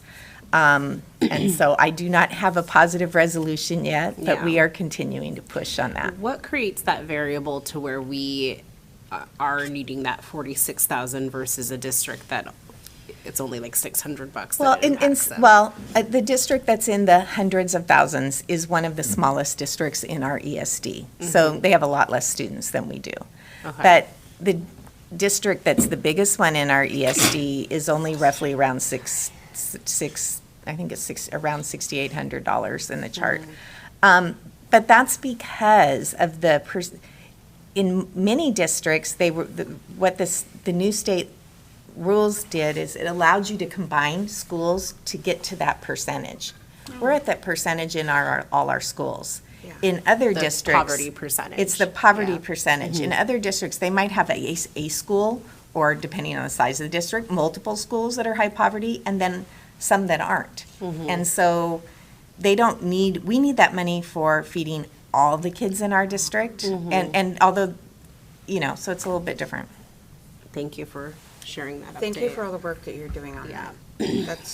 It makes a difference, a huge difference. I know, I saw that email, it was like, People are amazed when they hear that all the kids here are getting to eat, and.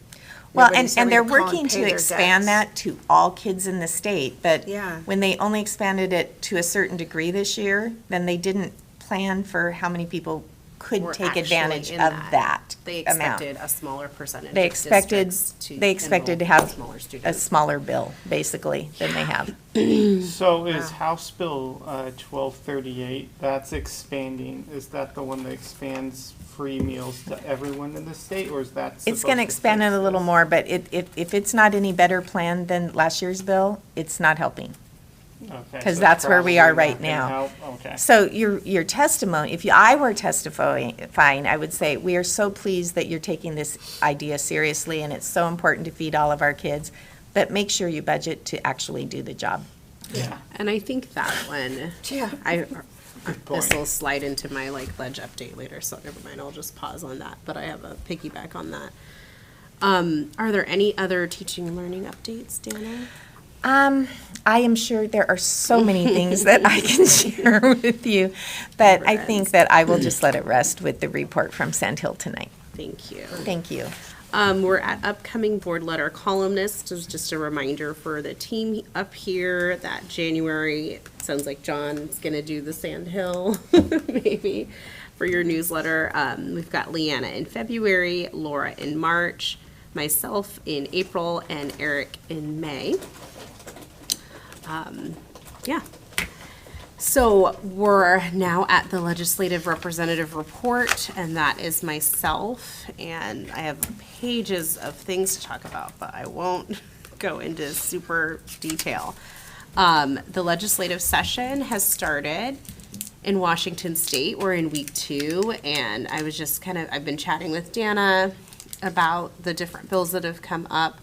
I've been attending a weekly WASDA, which is the Washington State School Directors Association.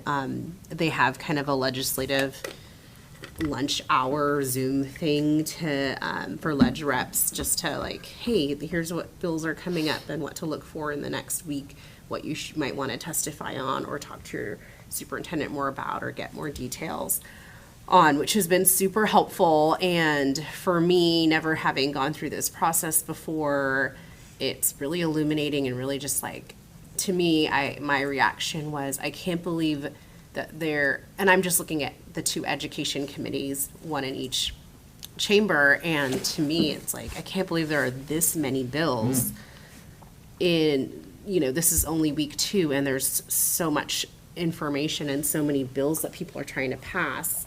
And Dana did share that I guess even the legislators are feeling overwhelmed, and that this is a particularly seems like a busier year than previous years. Some things that I have learned about and testified about, there's just a lot of interesting things. This past week there has been a hearing in the Senate on mandatory recess. So that's been an interesting, WASDA, and I spoke with Dana, and she agrees with this. A lot of some of the bills that come up, it's like we believe in this in concept, but there's no actionable funding element attached to the bill. So a lot of the bills that have come up, WASDA has been advocating for us to not vote pro or con, just vote, it's like other. But I actually did vote con on this recess bill. It's like a wonderful bill in concept, requires 45 minutes of daily recess for kids, which we know is great. It has some caveats to it that are really could negatively impact school districts because there's just no funding element, an option in place, such as requiring it to be supervised. So that would kind of put us in an interesting position with the union and trying to renegotiate how we would pay for that. And things like it would take away our ability to use for recess to fulfill some of the physical education requirements that we have placed upon us. So it's just challenging because we have so many things that we need to accomplish in a school day, and that they mandate us to do. So for them to add another unfunded mandate on our plate is very frustrating. There's a similar one like that on school bus safety where they would require us to have seatbelts on all of our school buses and cameras. Again, it's all in the name of safety and for the benefit of our students. And I think WASDA did testify other. I testified con just based on what I read. Because again, it's another one where this is great, but, you know, if this would be implemented next school year, we'd have, you know, we do have, all of our buses have cameras on them now, so that's great, but not all of our buses have seatbelts. Are they gonna fund that? And there's no funding option that they put in it. And So you that- know, Darla, I'm sorry to interrupt, Yeah. but when I asked, and Maureen's gonna provide those dollars for us for further, if we need to Yeah, comment if it- further. And she's gathering that, but when I asked her about it, you know, she raised something I hadn't thought of, and it kind of was scary. So, you know, you think about if you're in a car with your children and you're in a wreck and you have to get them out of your seatbelts and you have, you know, that seatbelt cutting tool that's kind of like an X-Acto knife that you have to cut the seatbelt to get people out of, right? But the tool that's available was only going to cut a couple of seatbelts on a bus, and you have 60 or more kids on a full bus. Yeah. So you're going to have a whole lot of those tools somewhere on the bus. How are you going to keep those safe? How is the bus driver going to have time in an emergency to cut all those seatbelts? Or EMTs Or whatever, EMTs or whoever. So it's a really good idea, but the way that school buses seats are built do provide a lot of protection and safety unless like the bus rolls or something. But there were things that I hadn't thought about that she just talked about Yeah. in the safety things that it's not necessarily It's just not, panacea. like, It's not thought out. I mean, why now, after all these years of the same bus system or structure, and now they want to put them on there? Well, I just thought seatbelts are a that's- good idea. We I have mean, them it's on not a all bad the little idea, get buses it, for yeah. our special needs kids and, you know, and for special Right, things, yeah. but you have to make sure that it's actually improving safety. Right. So, next week coming up, there's some, there's two companion bills on the, universal free school meals. I think that sounds pretty positive because it does have like a funding element attached to it, which is, what I've heard, but I haven't looked at the bill, Senate Bill 5339, and then you referenced the House bill, which I didn't write down, but I understand that they're identical or pretty close to each other. 1238, yes. Thank you, Morgan. Thank you, yeah. So that's coming up next week. There is an interesting Senate Bill 5059, which we've flagged because I think it's coming up. That's the pre-judgment interest. Did you testify on that one, right?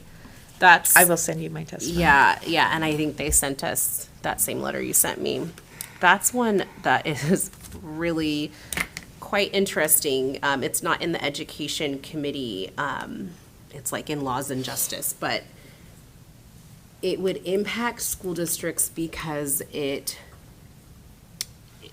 in support of victims and paying victims who are filing a claim against a government entity, you know, an insurance claim. That's the thinking behind it is to support those victims by allowing them to, when they file that claim, they're able to collect on interest. And it's extending the I can't think of that word, that time window that they can go back. The way that it would impact school districts is it would require us to, if somebody today were to say, I was injured on a playground when I was 7 years old and now I am 27, they could go back and claim that 20 years of interest, and we would be required to pay that. Wow. Even though we didn't know about it when they were 7 years old, we found out about it now.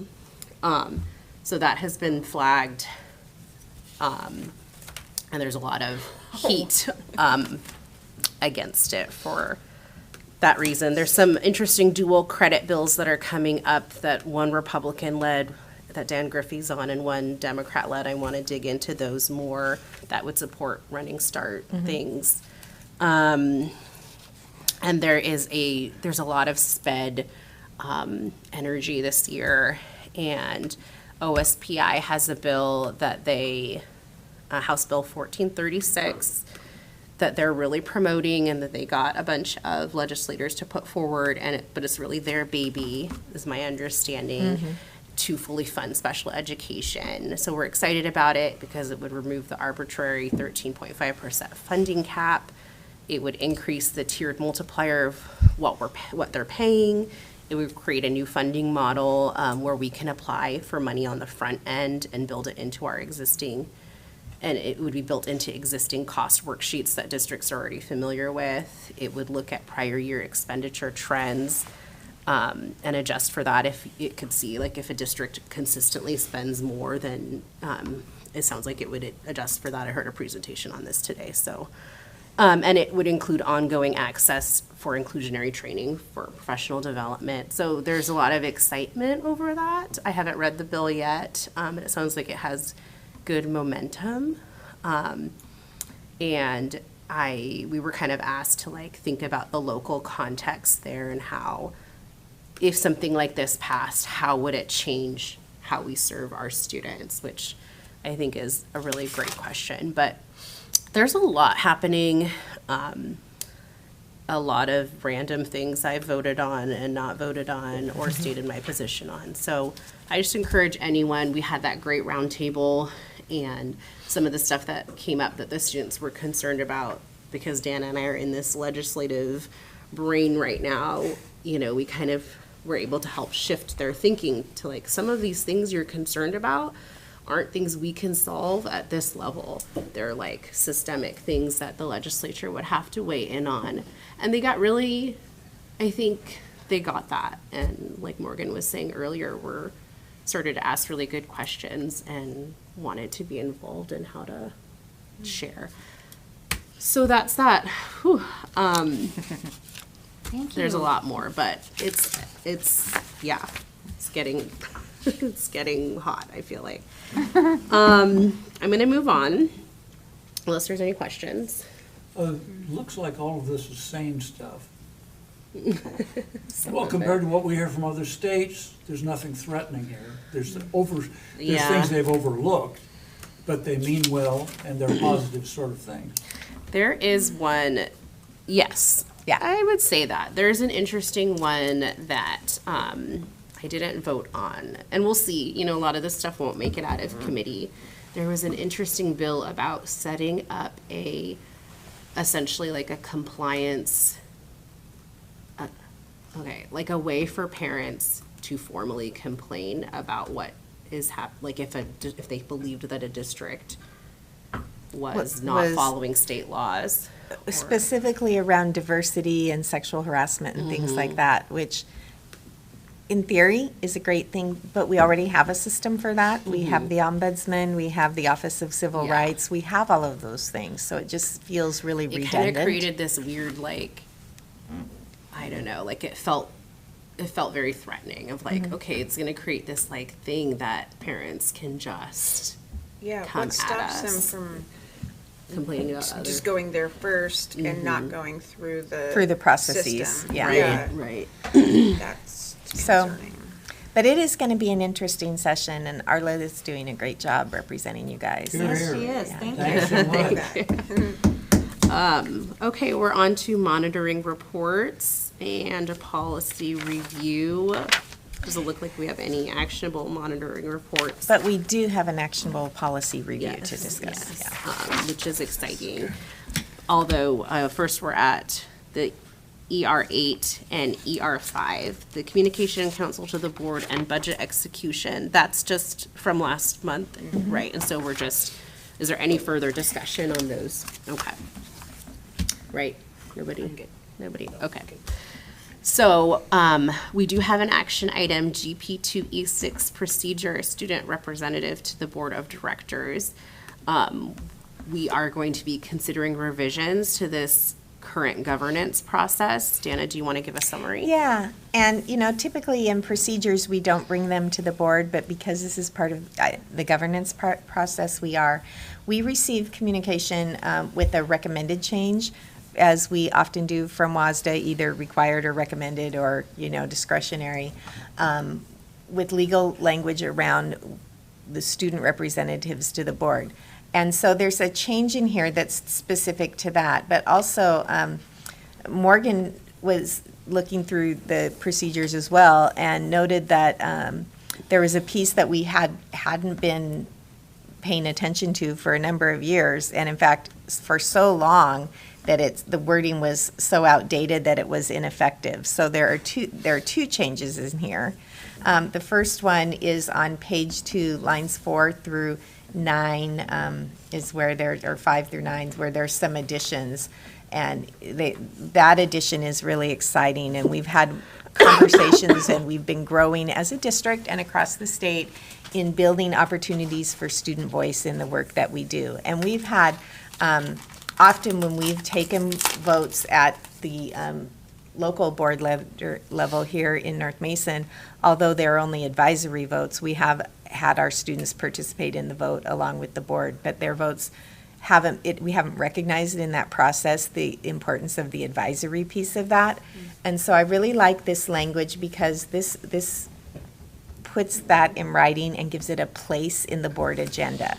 So it says, student representatives listen and participate in board meetings, which they do, for agenda items that include voting after discussion closes, but before the board takes its vote, before the board votes, the chair or president will turn to the student representatives and ask them to provide their advisory votes of pro or con or abstain, so that the board is able to hear what the students, as representatives of their student body, would vote on that. So that means they're going to have to talk to the student body about that before they say anything in the meeting. And then after taking that student advisory board vote, then the board chair will take the official vote of the elected board. So I think that's a very exciting piece for our students going forward, and I recommend that we make that change. And then the final change is at the bottom on line number 28. We have had language that has made it that student representatives would receive elective credit for successful board service, but that language was written so long ago that it was written when we still had semesters in our high school and not trimesters. And so we needed to update that. So we took a look at updating that to recognize the work that the students do above and beyond and the learning that takes place, as we've heard from one student board rep after another over the years, and recognize that with awarding appropriate credit. So we are changing that from receiving 0.5 elective credit for each semester of service to each year of service. So that allows our board representatives that serve for 2 full years to receive 1.0 elective credits towards graduation on their transcript, and I will be the adult of record that gives them the credit, but I make that recommendation that we make the change as well, because right now the way the language is written, our sitting board student members couldn't get any credit because we don't have semesters. So Have they been getting credit? No. No. I have a question. We have on line 10, item 6, with nothing after it. Was there? We just need to fix the numbers when we Okay. add the new language. Okay. My question is, so it was set up before, and semesters 3, right, semi, so there's 3, right? We have trimesters, we have 3 Trimester- trimesters. trimesters is Semesters, a school on semesters has 2 a year. 2, okay. So if it was originally set up to get 0.5 per semester, then they would have 1 for 1 year instead of 1 for 2 years. So should it be 1 whole Yeah, one? but as we were doing that and looking at making it change, we also had to look at how much time and effort students put in a regular class to get a half a credit, and that when we kind of compare that to the amount of time that they typically spend at board meetings and preparing for board meetings, that's more appropriate to be for a year than Yeah. for a part of a year. And so that's why the recommendation is to do for 0.5 per year. Very cool. Yeah, because this would be about equivalent to one class. Okay. So after 2 years, that would essentially be about 2 classes worth of credit, like an A and And a B each or class something. you get a 0.5 credit for, so. Okay. Wow. Yeah. Yeah. It's pretty Yeah. reasonable. Very cool. Just Um, making sure you guys are. We got, thank Love you. it. Yeah. Yeah. I will call for a motion that we approve GP2E6. I move we approve GP2E6. Is there any discussion or more questions for the superintendent? Well, I will kind of put this in action now and ask the students for an advisory vote. I said Of course no. we're for it. I'm for it. Good catch, good catch. I know, I was like wanting to do that the whole meeting, then I'm like, wait, we just have to wait. Okay. All right, well, so that was 2 yays for the student advisory vote. All in favor from the board, say aye. Aye. Any nays? No. Hearing none, motion passes. That's wonderful. Yes. We are now at the adjournment portion of our meeting here. We do have good of the order. I'm gonna go start down here at Audrey again, or, oh no, you guys already went, so sorry. Skip to John and go from there. Sure. Exemplary meeting. I'm glad we have this taped. And the only other thing I wanted to add is it's somewhat to the side, and I can talk to you about this, Dan. The Lower Hood Canal Watershed Coalition is making special inquiries about runoff and all that because of our high tides and all the rest of it. And they wanted some information from the school, but I can, put that in language and ask you in an email. I'm sure that will be fine. Again, so proud to be part of this board and hear testimony that if it's faked, these people are really good. That was really just the very voice of authenticity and passion and caring, which you can't pay for but can only motivate under good leadership. Thank you, John. Absolutely. And our, just a little bit on that, the king tide that's supposed to be coming up between the 22nd and the 27th, they're not sure exactly. It's supposed to be the same amount, if not 0.2 higher than the one that we had that flooded everything, but we're not dealing with like ice and snow and everything, so we're praying, like downtown and our businesses and stuff, that doesn't affect us, but I know out here they're watching.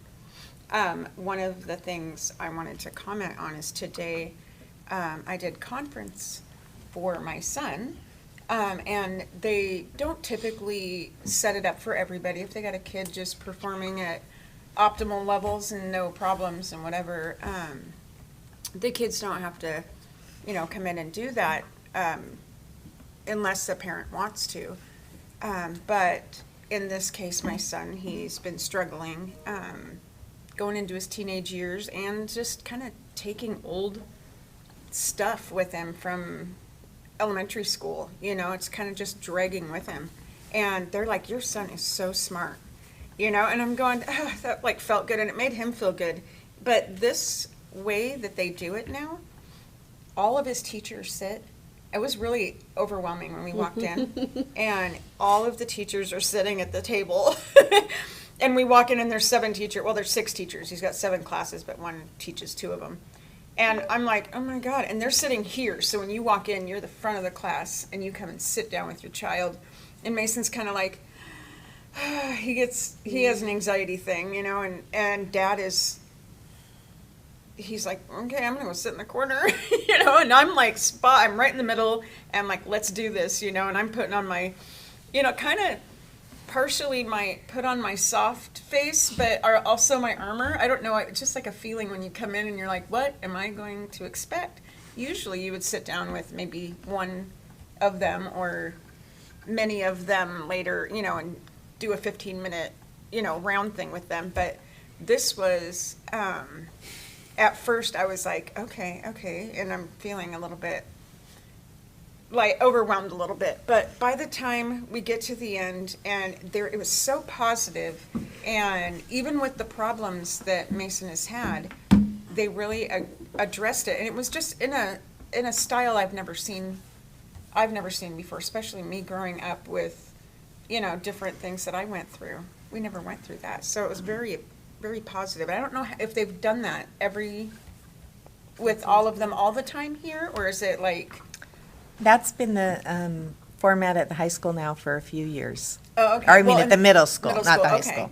Yeah. Middle school. High school's different. I went to the high school today, and they all just have their tables in the commons, and you Oh, just kind of walk yeah. around. That's So what Gary was that's saying. kind of cool too. But Yeah. yeah. No, it's really, school has always been, there's always some kind of stress, right? But coming with this social, emotional, hitting on that, I think that this was really effective in just everybody getting together and agreeing on certain things about your kid, and then, oh yeah, we don't have that problem, they do, but we don't, and they all were in agreement of the whole thing, and at the end, he was smiling, and it was like, and we knew by the time we left what we needed to work on with each teacher, not, okay, let's go see what we have to do, and by the end, I would have been worn out, so that one meeting was just spot on perfect, so That's I just awesome. wanted to share that positive conference That's great. thing there.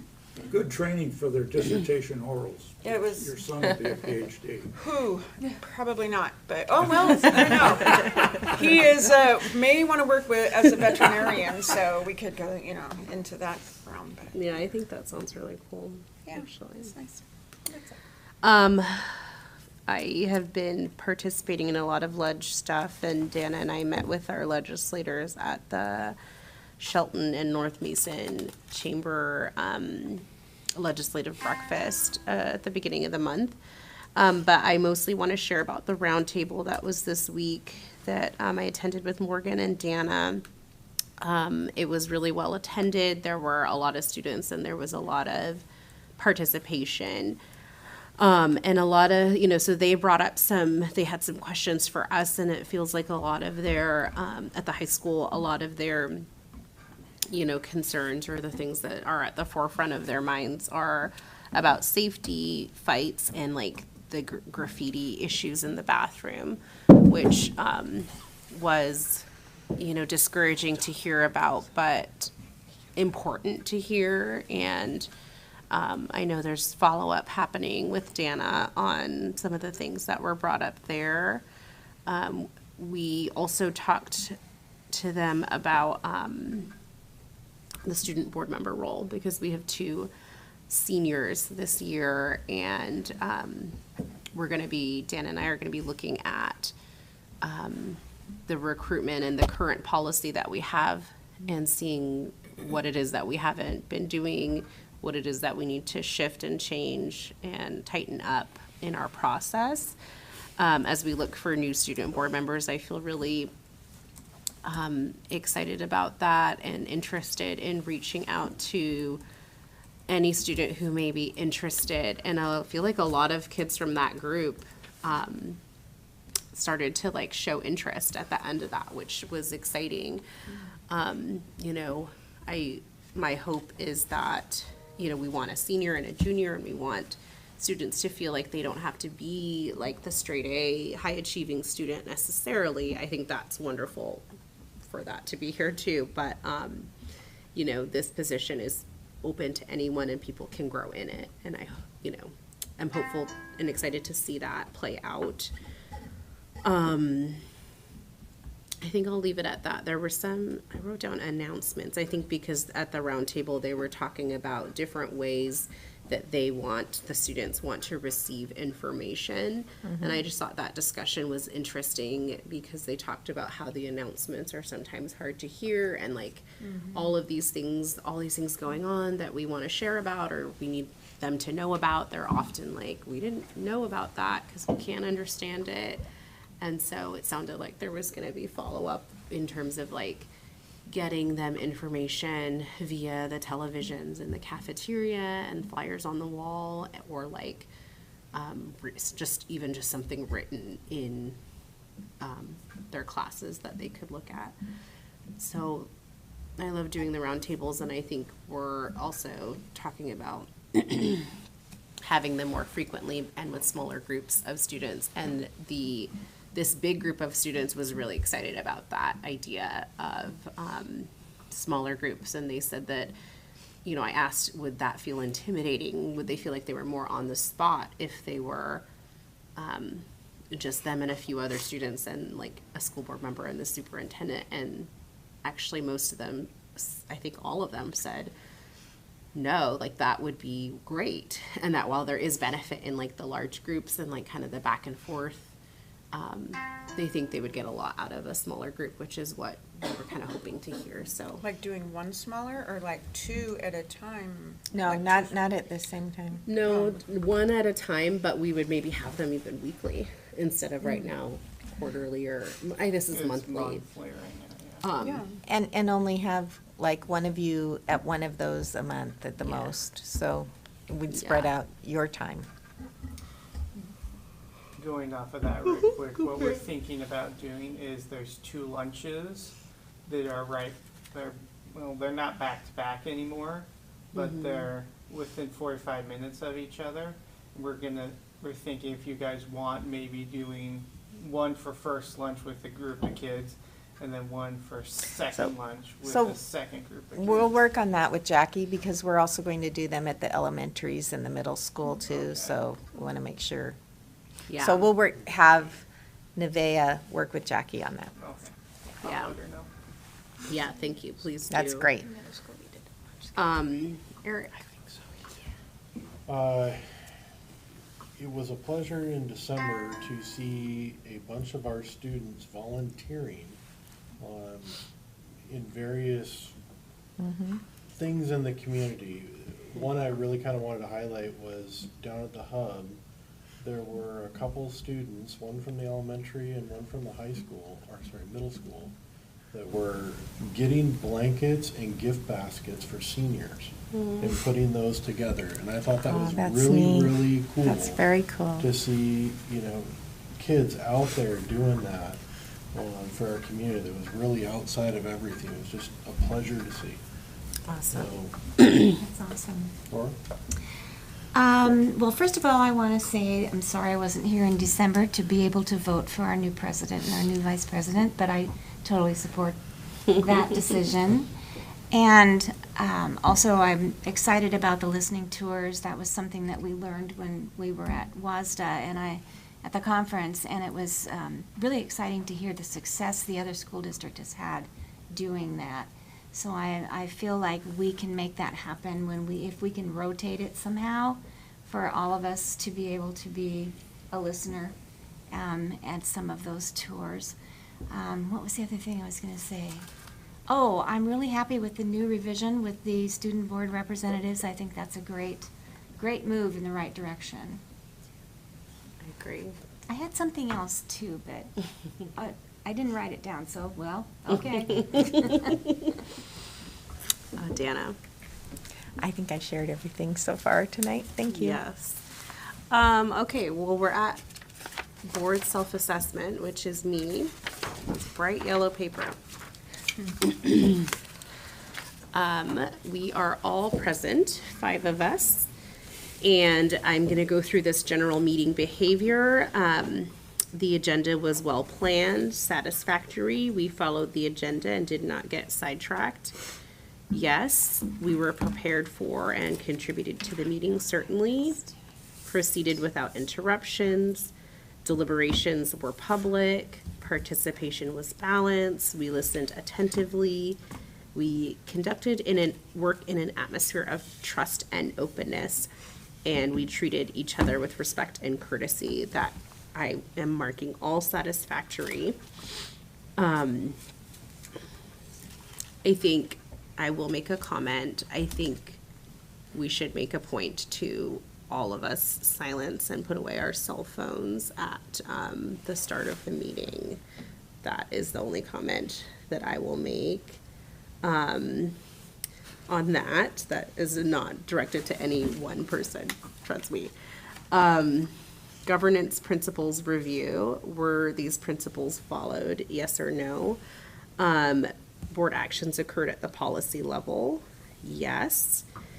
The board reviews policy about each topic before discussing, yes. In writing additional policies, the board starts with a broad statement and becomes more detailed in a logical and disciplined sequence. We minimize time spent monitoring past performance. The board routinely dedicates time to reviewing and improving its own process, yes. The board clarifies priorities and values when considering potential outcomes, beneficiaries, and costs of outcomes, yes. We follow an annual calendar for doing our work. The board chair helps the board efficiently conduct its meeting, I hope so. The board spends most of its time deliberating issues, defining and clarifying our vision, and linking with the community as opposed to fixing things. And we support the superintendent in any reasonable interpretation of its policies. So I am saying yes, these principles were followed. And overall, I will rate us 7.3. Can I say a quick thing here? I'm not using my cell phone, but it is my scanner I for my know, arm. and that's not that's not the piece that Okay, I'm talking. just wanted to make sure you referencing. knew that. Yes, I was yes. not running it into my armpit like I was talking to somebody. No, I know that, Leanna. Okay, at this moment in time, we are going to adjourn into executive session for approximately 30 minutes to discuss Deanna's mid-year evaluation, and we do not plan to take any action, and we will return here in 30 minutes. Do our student board members need to wait? Or They can wait if they would like to. Okay. If we see you, we'll see you. If not, have a good night. I do want to talk to you guys, but if you want to leave, I understand. Okay. You don't have to wait. I just